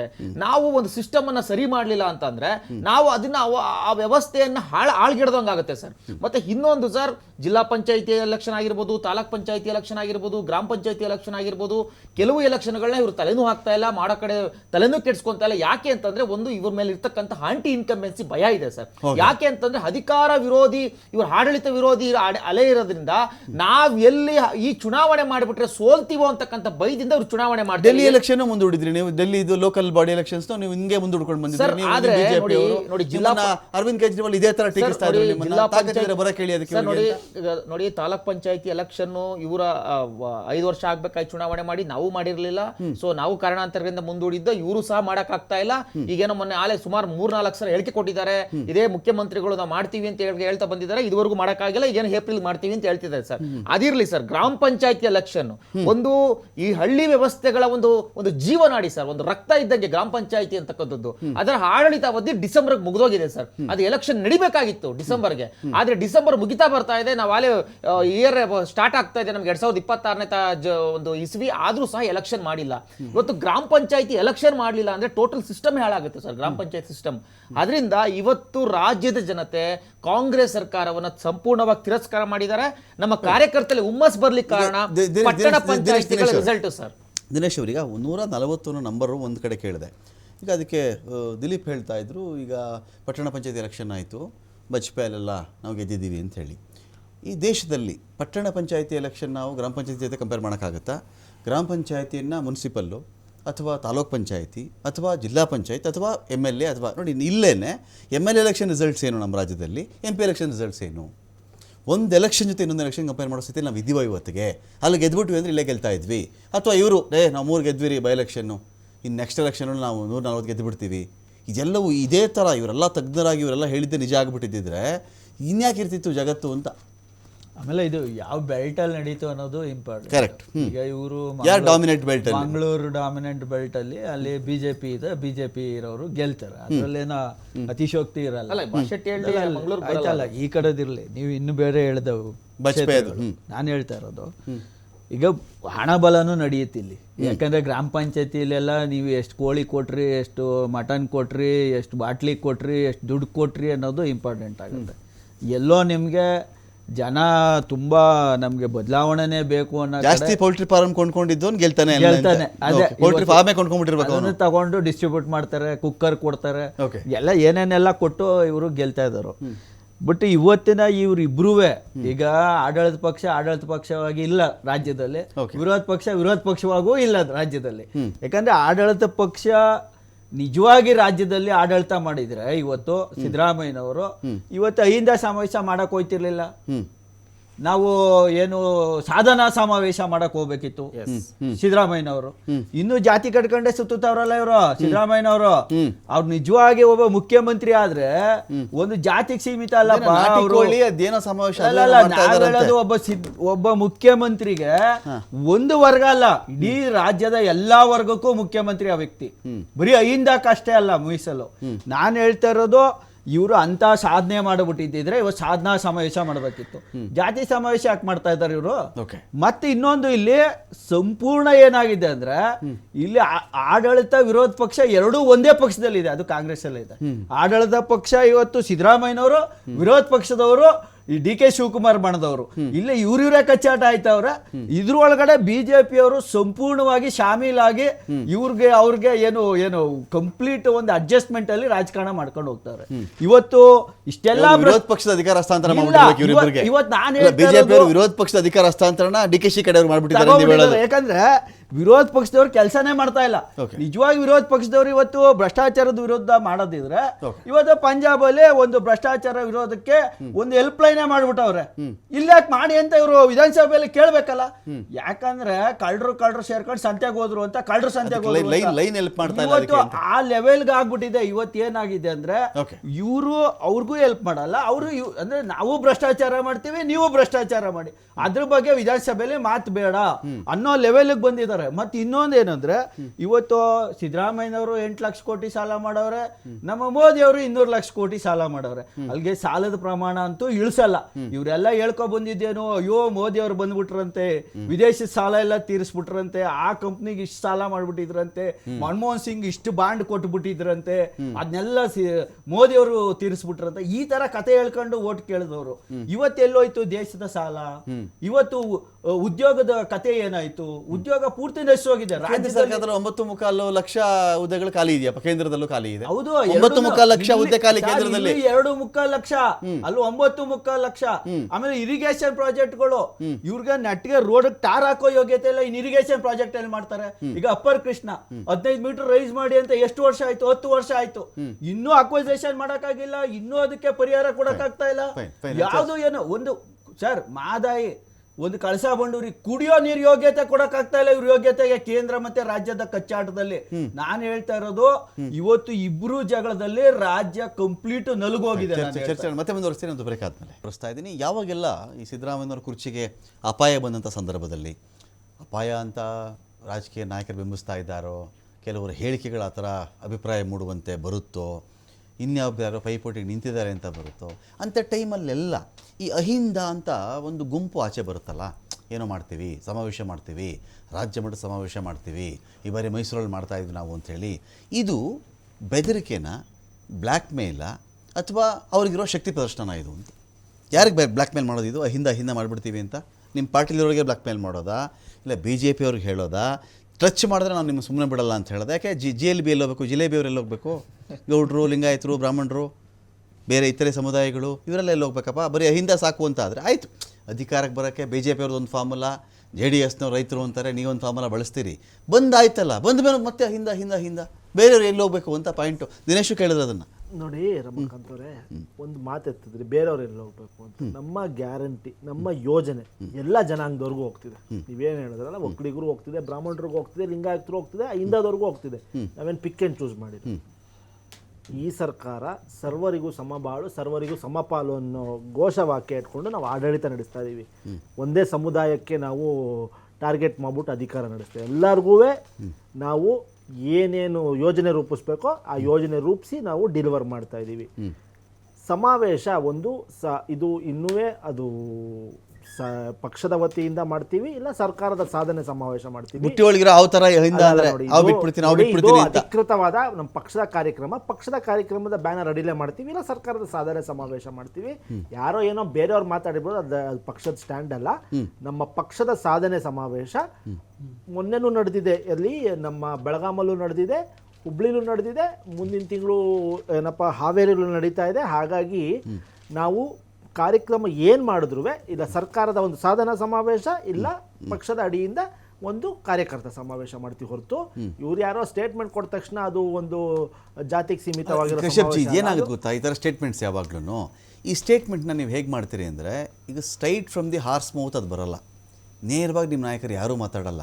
ಒಂದು ಬಣ, ಒಂದು ಗುಂಪು, ಕೆಲವು ನಾಯಕರು, ಆ ಜಾತಿಗಳ ಮುಖಂಡರು, ಇವ್ರನ್ನ ಆಚೆ ಬಿಟ್ಬಿಟ್ಟು ಈ ಟೆಸ್ಟಿಂಗ್ ದ ವಾಟರ್ಸ್ ಅಂತ ಟೆಸ್ಟ್ ಮಾಡೋದು. ಏನಾಗುತ್ತೆ ಇವಾಗ ಅಹಿಂದ ಸಮಾವೇಶ ಮಾಡ್ತೀವಿ ಅಂದರೆ ಅದರ ಎಫೆಕ್ಟ್ ಏನಾಗುತ್ತೆ? ಹೈಕಮಾಂಡ್ಗೆ ಮುಟ್ತಾ ಇದೆಯಾ, ಇದು ನನ್ನ ಬೇರೆ ಎದುರಾಳಿ ಪಡೆಗೆ ಮುಟ್ತಾ ಇದೆಯಾ, ಮುಟ್ಟಿ ಎಲ್ಲ ವರ್ಕೌಟ್ ಆಯಿತಾ, ಹೌದು ಮಾಡೋಣ ಬಿಡಿ ಅಹಿಂದ ಸಮಾವೇಶ ಅಂತ ಹೇಳೋದು. ಅಕಸ್ಮಾತ್ ಮುಟ್ಲಿಲ್ವಾ, ನಾವು ಹೇಳಿದ್ದು ಅಲ್ಬಲ್ರಿ, ಅವ್ರು ಯಾರು ಜಾತಿ ನಾಯಕರು ಹೇಳ್ಕೊಂಡು ನಾನೇನ್ರಿ ಮಾಡಲಿ ಅಂತ ಹೇಳೋದು. ಈ ಥರನ ಇದು ನೋಡಿ, ಹೋದ ವರ್ಷ ಕೇಳಿ ಗುಂಡಾರಿಸ್ಬಿಡೋದು. ನೋಡಿ ಇದನ್ನೇ ಮಾತಾಡ್ತೀವಿ, ಗುರಿ ಕರೆಕ್ಟಾಗಿ ಬಿತ್ತು ಅಂತ ಹೇಳಿದ್ರೆ ನಾನೇ ಕಣ ಹೊಡೆದಿದ್ದು ಗುರಿ ಇಟ್ಟು ಅಂತ ಹೇಳೋದು. ಬೀಳಲಿಲ್ವಾ, ಯಾರೋ ಹೊಡೆದಿದ್ದಾರೆ, ಯಾರೋ ಆರಿಸ್ಬಿಟ್ರು ಅನ್ನೋದು. ನೋಡಿ, ನಮ್ಮ ಪಕ್ಷದ ಬ್ಯಾನರ್ ಅಡಿಯಲ್ಲಿ ಚಿತ್ರದುರ್ಗದಲ್ಲಿ SC ST ಒಂದು ಸಮಾವೇಶ ಮಾಡಿದ್ವಿ. ಇದೇ ಕೆಲವೊಂದು ಮಾಧ್ಯಮಗಳು ಅದು ದಲಿತರ ಸಮಾವೇಶ ಅಂತಿದ್ವಿ. ಆ ಕಾರ್ಯಕ್ರಮನೂ ಕೂಡ ನಮ್ಮ ಪಕ್ಷದ ಬ್ಯಾನರ್ ಅಡಿಯಲ್ಲಿ ಚಿತ್ರದುರ್ಗದಲ್ಲಾಯಿತು. ಮೈಸೂರಲ್ಲಿ ಇವರು ಮೂಡ ಅಂತ ಹಗಲೆಲ್ಲ ರಸ್ತೆಯಲ್ಲಿ ನಿಂತ್ಕೊಂಡು ನಡ್ಕೊಂಡು ಹೋದ್ರಲ್ಲ, ಎಲ್ಲ ತಾಲೂಕು ಕೇಂದ್ರಗಳಲ್ಲಿ ಪಕ್ಷದ ಬ್ಯಾನರ್ ಅಡಿಯಲ್ಲೇ ಅದರ ಇವ್ರು ಮಾಡಿರುವ ಒಂದು ಸುಳ್ಳನ್ನು ಜನರಿಗೆ ಬಯಲು ಮಾಡಿದ್ದು ಅದು ಪಕ್ಷದ ಬ್ಯಾನರ್ ಅಡಿಯಲ್ಲೇ. ಸೊ ನಾವೇನು ಕಾರ್ಯಕ್ರಮ ಮಾಡಿದ್ರು ಪಕ್ಷದ ಬ್ಯಾನರ್ ಅಡಿಯಲ್ಲೇ ಮಾಡ್ತೀವಿ ಹೊರತು ಯಾವುದೋ ಒಂದು ನಿಮ್ಮ ಇಂಟರ್ನಲ್ ಸರ್ವಲ್ಲಿ ಎಷ್ಟು ಸೀಟು ನಿಮಗೆ ಇವಾಗ ನೆಕ್ಸ್ಟ್ ಎಲೆಕ್ಷನ್ಗೆ? 2.5 ವರ್ಷದ ಎಲೆಕ್ಷನ್ ಆದಾಗ ಬರೋದು. ನೋಡಿ, ಇನ್ನೂ 2.5 ವರ್ಷ ಟೈಮ್ ಇದೆ. ಅದನ್ನ ಏನು ಸರ್ವೆ ಮಾಡಿಸ್ಬೇಕು, ಯಾವಾಗ ಮಾಡಿಸ್ಬೇಕು ಅನ್ನೋದನ್ನ ವೆಸ್ಟ್ ಬೆಂಗಾಲ್ ಮೂಲದ ಒಂದು ಸಂಸ್ಥೆಗೆ ಕೊಟ್ಟಿದ್ದಾರೆ ಅಂತ ಒಂದು ಮಾಹಿತಿ ನಮಗೆ. ನೋಡಿ, ಅಧಿಕೃತವಾಗಿ ನಮ್ಗೆ ಏನು ಸರ್ವೆ ಮಾಡಿಸಿದ್ರು ಇನ್ನು 2 ವರ್ಷ ಸರ್ಕಾರಕ್ಕೆ ಟೈಮ್ ಇದೆ. ನಾವು ಏನು ವಾಗ್ದಾನ ನೀಡಿದ್ವಿ, 520 ಪ್ರಾಮಿಸ್ ಕೊಟ್ಟಿದ್ವಿ, 240 ಆಲ್ರೆಡಿ ಫುಲ್ಫಿಲ್ ಮಾಡಿದ್ದೀವಿ, ನುಡಿದಂತೆ ನಡೆದಿದ್ದೇವೆ. ಹಾಗಾಗಿ ನಾವು BJP ಅವ್ರ ಥರ ಹಿಟ್ ಆ್ಯಂಡ್ ರನ್ ಮಾಡಲ್ಲ. ಗ್ಯಾರಂಟಿ ಕೊಡ್ತೀವಿ ಅಂತ ಡೆಲ್ಲಿಲಿ ಅಂದರು, 1 ನಯಾ ಪೈಸದ ಗ್ಯಾರಂಟಿ ಇಲ್ಲ. ಮಹಾರಾಷ್ಟ್ರದಲ್ಲಿ 1 ತಿಂಗಳು ಹಾಕಿದ್ರು, ನಿಲ್ಲಿಸಿದ್ರು. ಮಧ್ಯಪ್ರದೇಶಲ್ಲಿ ಹಾಕಿದ್ರು ನಿಲ್ಲಿಸಿದ್ರು. ನಾವು ಏನು ಮಾಡಿಕೊಡ್ತೀವೋ ಅದನ್ನ ಫುಲ್ಫಿಲ್ ಮಾಡ್ತೀವಿ. BJP ಅವ್ರ ಥರ ಹಿಟ್ ಆ್ಯಂಡ್ ರನ್ ಮಾಡಲ್ಲ. ಇನ್ನೂ 2.5 ವರ್ಷ ನಮಗೆ ಟೈಮ್ ಇದೆ. ನಾವು ಏನು ಮಾತು ಕೊಟ್ಟಿದ್ದೀವಿ ಈಡೇರಿಸ್ತೀವಿ. ನೀರಾವರಿ ಇರ್ಬೋದು, ರಸ್ತೆ ಇರ್ಬೋದು, ಮತ್ತು ಎಲ್ಲ ಯೋಜನೆಗಳಿರ್ಬೋದು, ನಾವು ಏನು ಮಾತು ಕೊಟ್ಟು ಈಡೇರಿಸ್ತೀವಿ. ಹಾಗಾಗಿ ನಮಗೆ ಜನರ ಮೇಲೆ ನಂಬಿಕೆ ಇದೆ. ಇನ್ನೊಂದ್ಸರಿ ನಾವು ಅಧಿಕಾರಕ್ಕೆ ಬರ್ತೀವಿ. 140 ಸ್ಥಾನ ನಾವು ಪ್ರೂವ್ ಮಾಡಿದ್ದೀವಿ. BJP ಅವ್ರ ಥರ ರಸ್ತೆಯಲ್ಲಿ ನಿಂತ್ಕೊಂಡು ಕೌಡೆ ಶಾಸ್ತ್ರ ಹೇಳೋ ನಾವು ನಾಟಕ ಮಾಡೋದಿಲ್ಲ. ನಾವು ಏನು ನಂಬರ್ ಹೇಳಿದ್ವಿ, ದಿಲೀಪ್, ಈಗ ನಿಮ್ದು ಏನು ಯಾವ ಥರ ಲೆಕ್ಕ ರೀ? ಏನಾಗುತ್ತೆ ಅಂತ ಹೇಳಿದ್ರೆ ತುಂಬ ದೊಡ್ಡ ಟ್ರಾನ್ಸ್ಫಾರ್ಮೇಷನ್ ಬೇಕಾಗುತ್ತೆ. ದಕ್ಷಿಣದ ರಾಜ್ಯಗಳಲ್ಲಿ BJP ಅಂತ ಒಂದು ರಾಷ್ಟ್ರೀಯ ಪಕ್ಷ 140, ಯಡಿಯೂರಪ್ಪನವರು 150 ಹೇಳ್ತಿದ್ರೆ, ವಿಜೇಂದ್ರ ಒಂದು 10 ಸ್ಥಾನ ಕಡಿಮೆ ಮಾಡಿದಾರಪ್ಪ. ನನಗೆ ಏನಂತ ಈಗ ಆಯ್ತಪ್ಪ, ಇವರು ಭ್ರಷ್ಟಾಚಾರ ಅದು ಇದು ಆರೋಪ ಮಾಡ್ಕೊಂಡು ಬರ್ತಾ ಇದ್ದೀರಲ್ವಾ? ಭ್ರಷ್ಟಾಚಾರದ ಆಚೆಗೆ ಬರೀ ಭ್ರಷ್ಟಾಚಾರದ ಆರೋಪ ನಿಮ್ಮನ್ನು ಸ್ಟ್ರಾಂಗ್ ಮಾಡಲ್ಲ. ನಿಮ್ದು ಏನು ಪಾಸಿಟಿವಿಟಿ ಏನಿದೆ ನಿಮ್ಮದು, ನೀವೇನು ಮಾಡಬಲ್ರಿ? ನಿಮ್ಮ ನಾಯಕರು ಇರತಕ್ಕಂಥ ಒಗ್ಗಟ್ಟೇನು? ವಿಜಯೇಂದ್ರ ಅಶೋಕ್ ಅವರು ಎಷ್ಟು ಮಟ್ಟಿಗೆ ಚೆನ್ನಾಗಿದ್ದಾರೆ? ಯತ್ನಾಳ್ ಗ್ಯಾಂಗ್ ಉಚ್ಚಾಟಿತ ನೀವು ಹೇಳ್ಕೊಂಡ್ರು, ಯತ್ನಾಳ್ ಗ್ಯಾಂಗ್ ಅವರೇನು ಮಾಡ್ತಾ ಇದ್ದಾರೆ? ನಿಮ್ಮಲ್ಲೇನು ಹುಳುಕೆ ಇಲ್ವಾ? ಬರೀ ಇಲ್ಲಿ ಮಾತ್ರ ಆಡಳಿತ ಪಕ್ಷದಲ್ಲಿ ಸಿದ್ದರಾಮಯ್ಯನವ್ರು ಕೂತ್ಕೊಂಡು ವಿರೋಧ ಪಕ್ಷದಲ್ಲಿ DK ಶಿವಕುಮಾರ್ ಕೂತಿರೋ ಥರ ಮಾತಾಡ್ತಿರಲ್ಲ. ನಿಮ್ಮಲ್ಲಿ ಏನೆಲ್ಲ ಪೂರ್ತಿ ನೀಟಾಗಿದ್ದೀರಾ? BJPನಲ್ಲಿ ಯಾವತ್ತೂ ಸಹ ಸಾಮೂಹಿಕ ನಾಯಕತ್ವದಲ್ಲಿ ನಂಬಿಕೆ ಇಟ್ಟಿರ್ತಕ್ಕಂಥದ್ದು. ಈಗ ಬಿಹಾರ ಎಲೆಕ್ಷನ್ ಆಯಿತು, ಮಹಾರಾಷ್ಟ್ರ ಎಲೆಕ್ಷನ್ ಆಯಿತು, ದೆಹಲಿ ಎಲೆಕ್ಷನ್ ಆಯಿತು, ಎಲ್ಲಾ ಕಡೆನೂ ಸಹ ಸಾಮೂಹಿಕ ನಾಯಕತ್ವದಲ್ಲೇ ಹೋಗಿದ್ದು. ಸಾಮೂಹಿಕ ನಾಯಕತ್ವದಲ್ಲಿ ಜನ ನಂಬಿಕೆ ಇಟ್ಟರು, ಜನ ವೋಟ್ ಕೊಟ್ಟರು BJPಗೆ. ಇಡೀ ದೇಶದಲ್ಲಿ ಅಧಿಕಾರ ಹಿಡಿತಾ ಇದ್ದೀವಿ BJP, ಆ ಒಂದು ಕಾನ್ಫಿಡೆನ್ಸ್ ಇದೆ. ಅದ್ರ ಜೊತೆಗೆ ನೆಕ್ಸ್ಟ್ ಇವ್ರು ಮಾಡ್ತಿರ್ತಕ್ಕಂಥ ಭ್ರಷ್ಟಾಚಾರ ಆಗಿರ್ಬೋದು, ಲೂಟಿ ಆಗಿರ್ಬೋದು, ಅದನ್ನ ನಾವು ಕನ್ಸಿಡರೇಷನ್ ಮಾಡ್ತೀವಿ. ಸರ್, ಇವತ್ತು ಇಡೀ ದೇಶದಲ್ಲಿ 2023 ನಂತರ ಆಗಿರ್ತಕ್ಕಂಥ ಚುನಾವಣೆಗಳು ನೋಡಿ, ಅಥವಾ ಕಳೆದ ಲೋಕಸಭಾ ಚುನಾವಣೆ ನಂತರ ಆಗಿರ್ತಕ್ಕಂಥ ವಿಧಾನಸಭಾ ಚುನಾವಣೆಗಳು ನೋಡಿ, ಅಷ್ಟೂ ಚುನಾವಣೆಗಳನ್ನ ನಾವು ಅಧಿಕಾರಕ್ಕೆ ಇಡ್ತಿದ್ದೀವಿ. ಸೊ ಈ ಗೆಲುವಿನ ಓಟ ಮುಂದಕ್ಕೆ ಹೋಗುತ್ತೆ ಸರ್. ಮತ್ತೆ ಇನ್ನೊಂದು, ನಮ್ಮ ಕಾಂಗ್ರೆಸ್ ವಕ್ತಾರರು ಹೇಳ್ತಾ ಇದ್ರು, ನಾವು ಅಹಿಂದ ಪರ ಇದ್ದೀವಿ, ದಲಿತರ ಪರ ಇದ್ದೀವಿ ಅಂತೇಳಿ. ಸರ್, ನಾನು ಕ್ಲಿಯರ್ ಆಗಿ ಕಾಂಗ್ರೆಸ್ ಕಾರ್ಯ ನಾಯಕರನ್ನ ನಾನು ಕೇಳಲು ಇಷ್ಟಪಡ್ತೀನಿ. ಸರ್, ನೀವು STP TSB ಅನ್ನೋ ಏನು ಯೋಜನೆ ನೀವೇ ಜಾರಿಗೆ ತಗೊಂಬಂದ್ರಿ, ತೆಗೆದುಕೊಂಬಂದು 2025-26ನೇ ಇಸ್ವಿನಲ್ಲಿ ಟೋಟಲ್ 11,896 ಕೋಟಿಯನ್ನು ಗ್ಯಾರಂಟಿಗಳಿಗೂ ಉಪಯೋಗಿಸ್ಕೊಂಡಿದ್ದೀರಿ. ಮತ್ತೆ 2024ರಲ್ಲಿ 14,000 ಕೋಟಿ ಗ್ಯಾರಂಟಿಗಳಿಗೂ ಉಪಯೋಗಿಸ್ಕೊಂಡಿದ್ದೀರಿ. ಟೋಟಲ್ ನೀವು ಅಧಿಕಾರಕ್ಕೆ ಬಂದ್ಮೇಲೆ 37,182 ಕೋಟಿ ನೀವು ಉಪಯೋಗಿಸ್ಕೊಂಡಿದ್ದೀರಿ. ಸರ್, ಯಾರೋ ಒಬ್ಬ ದಲಿತ ಕೇರಿಗೆ ಹೋಗ್ಬೇಕಾಗಿತ್ತಂತ ಹಣ, ದಲಿತ ಕೇರಿಗೆ ಲೈಟ್ ಹಾಕ್ಬೇಕಾಗಿತ್ತ ಹಣ, ದಲಿತರ ಒಂದು ಮಕ್ಕಳುಗಳಿಗೆ ಸ್ಕಾಲರ್ಶಿಪ್ ಹೋಗ್ಬೇಕಾಗಿದ್ದಂತ ಹಣ, ದಲಿತ ಕೇರಿಗೆ ರಸ್ತೆ ಹಾಕ್ಬೇಕಾಗಿದ್ದ ಹಣವನ್ನ, ಅಥವಾ ಅವ್ರಿಗೊಂದು ಬೋರ್ವೆಲ್ ಕೊಡ್ಬೇಕಾಗಿದ್ದ ಹಣವನ್ನ ನೀವು ಉಪಯೋಗಿಸ್ಕೊಂಡ್ಬಿಡ್ತೀರಿ ಅಂತಂದ್ರೆ, ನೀವು ಅದಾದ್ಮೇಲೆ ಹೇಳ್ತೀರಾ ಸಿದ್ದರಾಮಯ್ಯನವ್ರ ಮನೆಗೆ ಬೋರ್ವೆಲ್ ಹಾಕ್ಸ್ಕೊಂಡ್ಬಿಟ್ರೆ ಅವರು ಅದು ತಗೊಂಡು. ಸರ್, ಸಿದ್ದರಾಮಯ್ಯನವ್ರ ಮನೆಗೆ ಹಾಕ್ಸ್ಕೊಂಡಿಲ್ಲ, ಗ್ಯಾರಂಟಿ ಯೋಜನೆ ಮಾಡ್ಕೊಂಡಿದ್ದಾರೆ. ಗ್ಯಾರಂಟಿ ಯೋಜನೆ ಮಾಡ್ಕೊಂಡಿದ್ದಾರೆ. ಆಯ್ತು, ನಾನು ಅದನ್ನ ಅವ್ರಿಗೂ ಕೇಳ್ತೀನಿ. ಗ್ಯಾರಂಟಿ ಯೋಜನೆ ಮಾಡ್ಕೊಂಡಿದ್ದಾರೆ. ದಿಲೀಪ್ ಕೇಳಿ, ಈ ಪ್ರಶ್ನೆ ಅವ್ರಿಗೂ ಕೇಳ್ತೀನಿ. ಇನ್ನು ಬಿಟ್ವೀನ್ ಒಂದು ಪ್ರಶ್ನೆ ಕೇಳ್ತೀನಿ. ಈಗ ನೀವೇನು ಈ STP TSP ಅಂತ ಹೇಳ್ತಾ ಇರಲ್ಲ, ಆಯಿತು, ಇದರಲ್ಲಿ 11,000 ಕೋಟಿ ಚಿಲ್ಲರೆ ಒಂದು ಹೇಳಿದೆ, 14,000 ಕೋಟಿ ಚಿಲ್ಲರೆ ಒಂದು ಹೇಳಿದ್ದೀರಿ. ನಾನು ಸಿಂಪಲ್ ಒಂದು ಪಾಯಿಂಟ್ ಏನು ಗೊತ್ತಾ, ಈ ಯೋಜನೆಯ ದುಡ್ಡನ್ನು ಇವರು ಗ್ಯಾರಂಟಿಗೆ ಹಾಕೊಂಡಿದ್ದಾರೆ ಅಂತ ನೀವೇ ಹೇಳ್ತಿರ್ತಕ್ಕಂಥ ಮಾತು. ಇದೇ ಗ್ಯಾರಂಟಿ ಯೋಜನೆಯಲ್ಲಿ ದಲಿತನ ಮನೆಗೆ ಅಕ್ಕಿ ಸಿಕ್ಕಲಿಲ್ವಾ? ಇದೇ ಗ್ಯಾರಂಟಿ ಯೋಜನೆಯಲ್ಲಿ ದಲಿತನ ಮನೆಗೆ ಉಚಿತ ವಿದ್ಯುತ್ ಸಿಕ್ಕಲಿಲ್ವಾ? ಇದೇ ಗ್ಯಾರಂಟಿ ಯೋಜನೆ ದಲಿತ ಮಹಿಳೆಯೊಬ್ಬಳ ಅಕೌಂಟ್ಗೆ 2,000 ರೂಪಾಯಿ ದುಡ್ಡು ಬೀಳಲಿಲ್ವಾ? ಇದೇ ದಲಿತ ನಿರುದ್ಯೋಗಿ, ಅವನಿಗೊಂದು ನಿರುದ್ಯೋಗಿ ಭತ್ಯೆ, ಅದು ಇದೇ TSP STP ಇದೆಲ್ಲ ಇದು ಸಿಕ್ಲಿಲ್ವಾ? ಹಾಗಾದ್ರೆ ಪೂರ್ತಿ ದಲಿತರ ಹಣ ತಗೊಂಡ್ಬಿಟ್ಟು ಗ್ಯಾರಂಟಿ ಯೋಜನೆ ಆಚೆ ರಮಾಕಾಂತ್ ಸರ್, ನಿಮ್ ಪ್ರಶ್ನೆ ಅರ್ಥ ಆಯ್ತು. ಈಗ 37,000 ಕೋಟಿಯನ್ನ ಹಣವನ್ನ ಉಪಯೋಗಿಸ್ಕೊಂಡಿದ್ದಾರೆ. ಈಗ ನೀವ್ ಹೇಳ್ತಿದ್ದೀರಿ, ನಿಮ್ಮ ಪ್ರಶ್ನೆ ಏನಂದ್ರೆ ದಲಿತರು ಸಹ ಆ ಒಂದು ಗ್ಯಾರಂಟಿನಲ್ಲಿ ಇದಾರಲ್ವಾ ಅಂತ ಹೇಳ್ತಿದ್ದಾರೆ. ಸೊ ಇಟ್ ಮೇ ಬಿ ಇವರು ದಲಿತರ ಹಣವನ್ನ ಗ್ಯಾರಂಟಿಗೆ ಉಪಯೋಗಿಸ್ಕೊಳ್ಳೋದಾದ್ರೆ, ಮತ್ತೆ ಗ್ಯಾರಂಟಿಗೆ ನಾವು ಸಪರೇಟ್ ಮೀಸಲಿಡ್ತಿದೀವಿ 54,000 ಕೋಟಿ ಅಂತ ಹೇಳಿ ಯಾಕೆ ಹೇಳ್ಬೇಕು? ಆ ಹಣವನ್ನ ಇವರು ಈ ಹಣವನ್ನು STP ಹಣವನ್ನು ಉಪಯೋಗಿಸ್ಕೊಳ್ಳಂಗಿದ್ರೆ ಅನೌನ್ಸ್ ಮಾಡ್ಬಿಡಿ. ನಾವು ಯಾವ ಯೋಜನೆ ಹಣ ಬೇಕಾದ್ರೂ ನಾವು ಗ್ಯಾರಂಟಿಗೆ ಉಪಯೋಗಿಸ್ಕೊಳ್ತೀವಿ, ಗ್ಯಾರಂಟಿಗೆ ಅಂತಲೇ ನಾವು ಸಪರೇಟ್ ಇಡಲ್ಲ ಅಂತ ಅನೌನ್ಸ್ ಮಾಡ್ಬಿಡಿ. ಮತ್ತೆ ಒಂದು ಸರ್, ಮತ್ತೊಂದು, ಇವರು ಅಧಿಕಾರಕ್ಕೆ ಬಂದ್ಮೇಲೆ ದಲಿತರು ವಿರುದ್ಧವಾಗಿ ಯಾವ ರೀತಿ ನಡ್ಕೊಂಡ್ರು ಅಂತ ನಾನು ಹೇಳ್ತೀನಿ ಸರ್. ವಾಲ್ಮೀಕಿ ನಿಗಮ ಮಂಡಳಿ ಸುಮಾರು 180 ಕೋಟಿ ಹಣವನ್ನು ದುರುಪಯೋಗ ಪಡಿಸ್ಕೊಂಡ್ರು. ತೆಗೆದುಕೊಂಡೋಗಿ ಯಾವುದೋ ಒಂದು ಬ್ಯಾಂಕ್ಗಳಲ್ಲಿ, ಹೈದರಾಬಾದ್ನ ಬ್ಯಾಂಕ್ಗಳಲ್ಲಿ ಹೋಗಿ ಡ್ರಾ ಮಾಡ್ಕೊಳ್ತಾ ಬರ್ತಾರೆ. ಮತ್ತೆ ಒಳ ಮೀಸಲಾತಿ ಸರ್, ಒಳ ಮೀಸಲಾತಿ ಇವರು ಸರ್ವೆ ಮಾಡಿದ್ದು ಆಯ್ತು, ಎಲ್ಲ ಆಯ್ತು, ಇನ್ನೂ ರಿಪೋರ್ಟ್ ಇನ್ನೂ ಬಂದಿಲ್ಲ, ಇನ್ನೂ ಕೈ ಸೇರಿಲ್ಲ, ಯಾವಾಗ ಸೇರುತ್ತೆ ಅಂತ ಗೊತ್ತಿಲ್ಲ. ಇನ್ನು ಜಾತಿ ಗಣತಿ ಆಯ್ತು, ಜಾತಿ ಗಣತಿನ ಇನ್ನು 2 ತಿಂಗಳಲ್ಲಿ ನಾವು ರಿಪೋರ್ಟ್ ಕೊಟ್ಬಿಡ್ತೀವಿ ಅಂತಂದ್ರೆ 600 ಕೋಟಿ ಹಣ ಏನಾಯ್ತು ಅಂತ ನಮಗೆ ಗೊತ್ತಿಲ್ಲ. ಮತ್ತೆ ಅದಾದ್ಮೇಲೆ ಒಳ ಮೀಸಲಾತಿ ಹೇಳಿದ್ರಲ್ರಿ, 6, 5, 6 ಬಂತಲ್ರಿ, ಲೆಕ್ಕ ಬಂತಲ್ರಿ, ಬಂದಿಲ್ಲ. ನೀವೇ ಕೇಳ್ತಾ ಇದ್ದೀರಿ 6, 6, 5 ನಿಜ ಏನ್ರಿ ಒಳ ಮೀಸಲಾತಿ? ಸರ್ 6, 6, 5 ಅವರು ಬಂದು ಇದೇ ಮುಖ್ಯಮಂತ್ರಿಗಳು ಸ್ಪೆಸಿಫಿಕ್ ಆಗಿ ಹೇಳ್ಬೇಕಲ್ವಾ ಸರ್, ಘೋಷಣೆ ಮಾಡ್ಬೇಕಲ್ವಾ ಸರ್? ಎಷ್ಟೋ ವರ್ಷಗಳಿಂದ ಮಾಡದೇ ಇದ್ದು ಸಿದ್ದರಾಮಯ್ಯ ಮಾಡಿದ್ರಲ್ರಿ ಅದನ್ನ. ಸರ್ ಮಾಡಿದ್ದಾರೆ. ಭಯ ಆದ್ರೆ ಅವ್ರು ಎಡಗೈಯಿಂದ ಅನ್ಕೊಂಡ್ಬಿಡ್ತಾರೋ ಅಂತ ಸರ್, ಬಲಗೈಯಿಂದ ಒಳ ಮೀಸಲಾತಿ ಅನ್ಕೊಂಡ್ಬಿಡ್ತಾರೋ ಆಗಿರ್ಬೋದು, ಕಾಲದಲ್ಲಿ ಜಾತಿ ಗಣತಿ ಆಗಿರ್ಬೋದು, ಜಾತಿ ಗಣತಿ ಹೇಳಿ ಒಪ್ಕೊತೀನಿ. ಒಳ ಮೀಸಲಾತಿ ಬಂತಲ್ರಿ ಸರ್, ಅಫಿಷಿಯಲಿ ಅನೌನ್ಸ್ ಮಾಡ್ಬೇಕಲ್ಲ ಸರ್. ಒಳ ಮೀಸಲಾತಿ ಅನೌನ್ಸ್ ಮಾಡಿದ್ರಲ್ರಿ, ಜಾತಿ ಸಮೀಕ್ಷೆ ಬಂದಿಲ್ಲ. ಎಗ್ರಿ, ಒಳ ಮೀಸಲಾತಿ ಬಂತು ಸರ್. ಮತ್ತೆ ಇನ್ನೊಂದು ಸರ್, ಇವರು ಇನ್ನೊಂದು ಅಹಿಂದ ಹೇಳ್ತಾರಲ್ಲ ಸರ್, ಅಹಿಂದ ನಾಯಕತ್ವ ದಲಿತರ ಪರವಾಗಿದ್ದೀವಿ ಅಂತ ಹೇಳ್ತಾರೆ.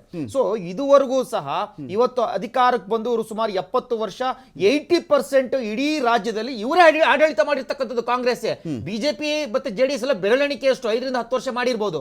ಇವ್ರ ಅಧಿಕಾರಕ್ಕೆ ಬಂದ ಮೇಲೆ ದಲಿತರಿಗೂ ಒಬ್ರಿಗೂ ಮುಖ್ಯಮಂತ್ರಿ ಮಾಡ್ಲಿಕ್ಕಾಗಿಲ್ಲ. ಇವ್ರು ಕೇಳ್ಬೋದೇ ನೀವು ಬಿಜೆಪಿ ಏನ್ ಮಾಡ್ಬೋದಿತ್ತಲ್ಲ, ಜೆಡಿಎಸ್ ಅವ್ರು ಮಾಡ್ಬೋದಿತ್ತಲ್ಲ ಅಂತ. ಆದ್ರೆ 80 to 90% ಅಧಿಕಾರ ಮಾಡಿರ್ತಕ್ಕಂಥದ್ದು ಇವರೇ. ಯಾಕೆ ಮಲ್ಲಿಕಾರ್ಜುನ್ ಖರ್ಗೆ ಅವರಿಗೆ ಕೊಡಕ್ಕಾಗ್ಲಿಲ್ಲ, ಯಾಕೆ ಪರಮೇಶ್ವರ್ ಅವರಿಗೆ ಕೊಡಕ್ಕಾಗ್ಲಿಲ್ಲ?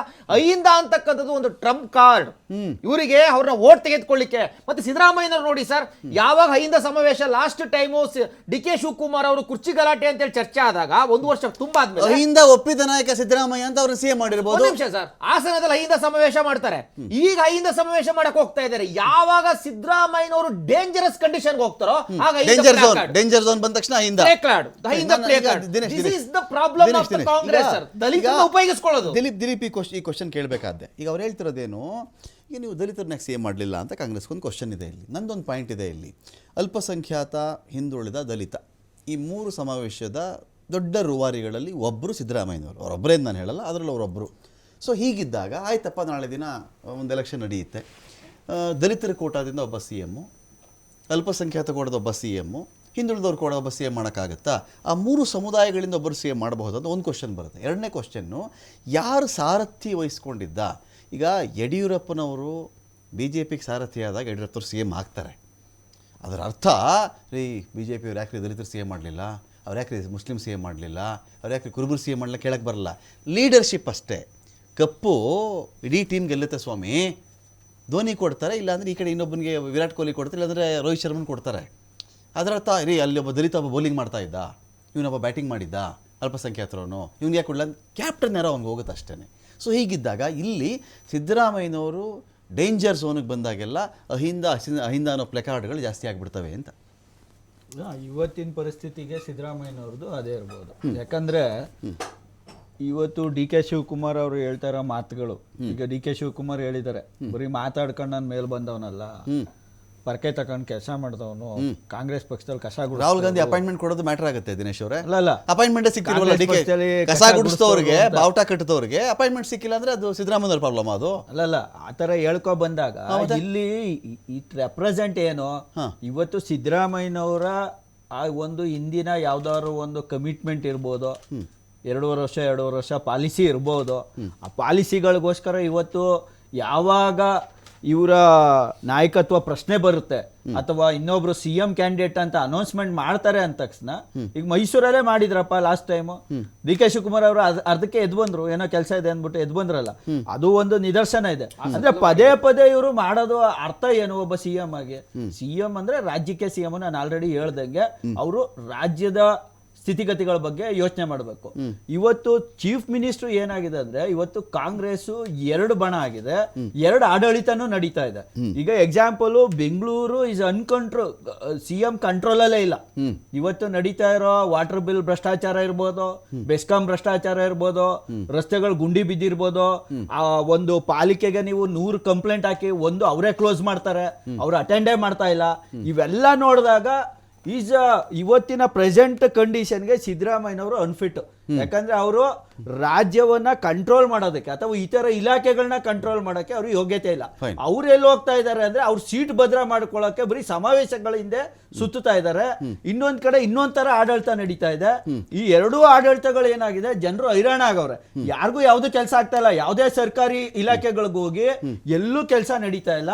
ಮತ್ತೆ ಇದೆಲ್ಲ ಭ್ರಷ್ಟಾಚಾರ ಯಾವ ಲೆವೆಲ್ ಹೋಗಿದೆ ಅಂದ್ರೆ, ಮೊನ್ನೆ ಲೋಕಾಯುಕ್ತ ರೈಡ್ಗಳು ನೋಡಿದೀರಾ ನೀವು, ಎಷ್ಟು ಮನೆಗಳು ರೈಡ್ ಮಾಡಿದ್ರು. ಕೃಷಿ ಇಲಾಖೆ ಇರ್ಬೋದು, ಮೊನ್ನೆ ನಮ್ಮ ಜಮೀರ್ ಅಹಮದ್ ಅವರ ಆಪ್ತ ಕಾರ್ಯದರ್ಶಿ ಮನೆ ಇರ್ಬೋದು, ಎಷ್ಟು ಕಡೆ ನೀವು ಭ್ರಷ್ಟಾಚಾರ ಯಾವ ಲೆವೆಲ್ ಹೋಗ್ತಾ ಇದೆ ಅಂದ್ರೆ ಇಟ್ಸ್ ಅನ್ಕಂಟ್ರೋಲ್ಡ್. ಮತ್ತೆ ಎಷ್ಟೋ ಇಲಾಖೆಗಳಲ್ಲಿ ನಾನೇ ಅಬ್ಸರ್ವ್ ಮಾಡ್ದಂಗೆ ಲೋಕಾಯುಕ್ತದವರೇ ಫೋನ್ ಮಾಡ್ತಾರೆ, ಹಿಂಗೆ ಬಂದಿದೆ ದೂರು, ನಾವು ಬರ್ಬೋದಾ ಅಂದ್ರೆ.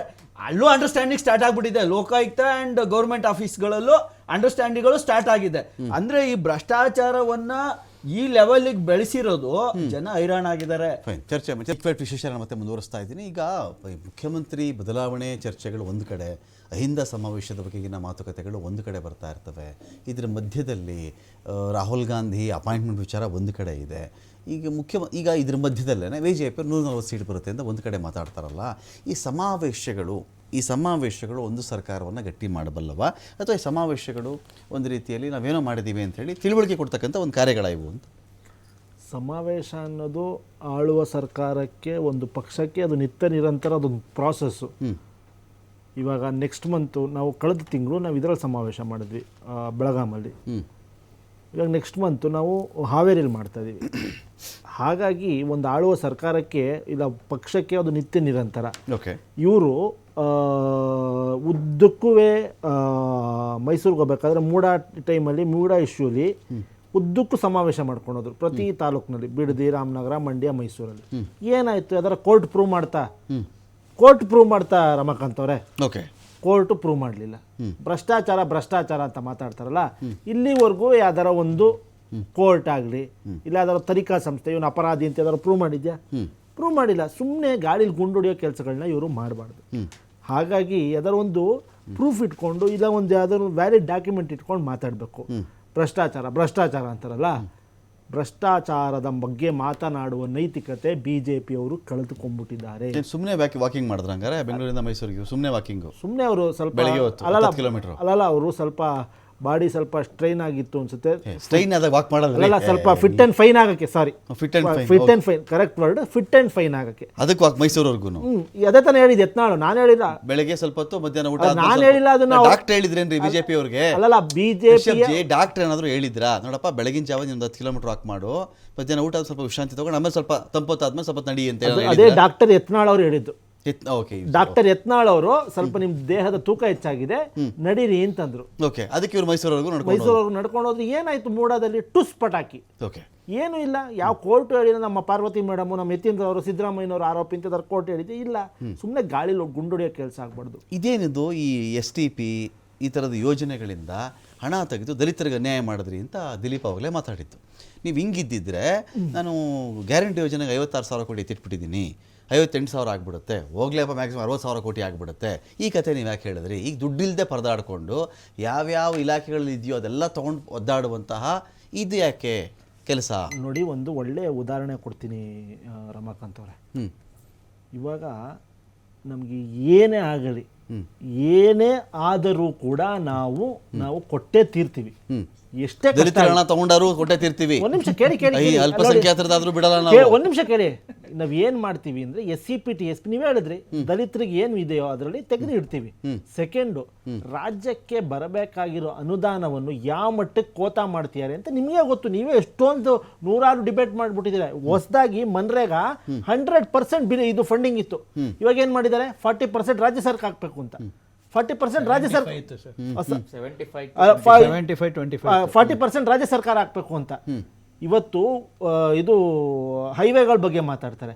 ಹೈವೇಗಳದಕ್ಕೆ ಇದು ಶೋಚನೀಯ ಸ್ಥಿತಿಗೆ ತಲುಪಿದೆ, ಅದಕ್ಕೆ ಫಂಡಿಂಗ್ ಇಲ್ಲ. ರಾಜ್ಯಕ್ಕೆ ಬರಬೇಕಾಗಿರುವ ಅನುದಾನಗಳು ಕಟ್ ಮಾಡ್ತಾ ಬಿಸಾಕ್ತಿದ್ದಾರೆ.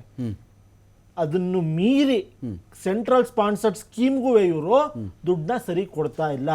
ಸೆಂಟ್ರಲ್ ಸ್ಪಾನ್ಸರ್ಡ್ 100 ಯೋಜನೆಗಳು ಚಾಲನೆ ಮಾಡ್ಬಿಡ್ತಾರೆ. ಫಾರ್ ಎಕ್ಸಾಂಪಲ್ ಮೆಟ್ರೋ ನಾವು ಮಾಡಿದ್ದು ಅಂತ ಇವರ ತೇಜಸ್ವಿ ಸೂರ್ಯ ಅವರು ಮಾತಾಡ್ತಾರಲ್ವಾ, ಕೇವಲ 10%, ಅದು ಸಾಲದ ರೂಪದಲ್ಲಿ ಅವ್ರು ಕೊಡ್ಸೋದು ಹೊರತು ಅವ್ರ ಜಾಬಿಂದ ಏನು ಕೊಡೋದಿಲ್ಲ. ನಮ್ಗೆ 10 ರೂಪಾಯಿ ಹೋಗ್ತಿದ್ರೆ ನಮಗೆ ಬರೋದು ವಾಪಸ್ 1 ರೂಪಾಯಿ. 100 ಡಿಬೇಟ್ ಮಾಡ್ಬಿಟ್ಟಿದ್ದೀವಿ ಇದ್ರ ಬಗ್ಗೆ, ತಾರತಮ್ಯದ ಬಗ್ಗೆ. ಅವ್ರು ದುಡ್ಡು ಕೊಡ್ಲಿ, ಅದಕ್ಕೆ ನಾವು ಈ ದುಡ್ಡು ತಗೊಂಡ್ಬಿಟ್ಟಿವಿ ಇದರಲ್ಲಿ ಅಂತ ನಿಮ್ಮ ವಾದ. ನೋಡಿ, ಆ ವಾದ ಅಲ್ಲ. ದಲಿತರಿಗೆ ಇವಾಗ SCP TSP ಯೋಜನೆಯಲ್ಲಿ ಆ ಜನಾಂಗಕ್ಕೆ ನಾವು ಒಂದು ಏಳಿಗೆಗೆ ಒಂದು ಯೋಜನೆ ರೂಪಿಸಿದ್ದೀವಿ. ಇಲ್ಲಿವರೆಗೂ ಕೇಂದ್ರ ಸರ್ಕಾರ ಅವ್ರ ಯೋಗ್ಯತೆಗೆ ಅಂಥ ಯೋಜನೆಗಳನ್ನು 11 ವರ್ಷದಲ್ಲಿ ಮಾಡಿಲ್ಲ. ಅವ್ರ ಕೇಳಿ ಮಾಡೋಕೆ ಅವ್ರ ಬದ್ಧತೆ ಇದ್ದಿದ್ರೆ ಮಾಡ್ಬಿಡೋರು ಇಷ್ಟೊತ್ತಿಗೆ. ಅವ್ರಿಗೆ ಆ ಬದ್ಧತೆ ಇಲ್ಲ, ದಲಿತರ ಬಗ್ಗೆ ಒಂದು ಕಾಳಜಿ ಇಲ್ಲ. ಅವ್ರ ಬದ್ಧತೆ ಇದ್ದಿದ್ರೆ ಇಷ್ಟೊತ್ತು ಮಾಡ್ಬಿಡೋರು.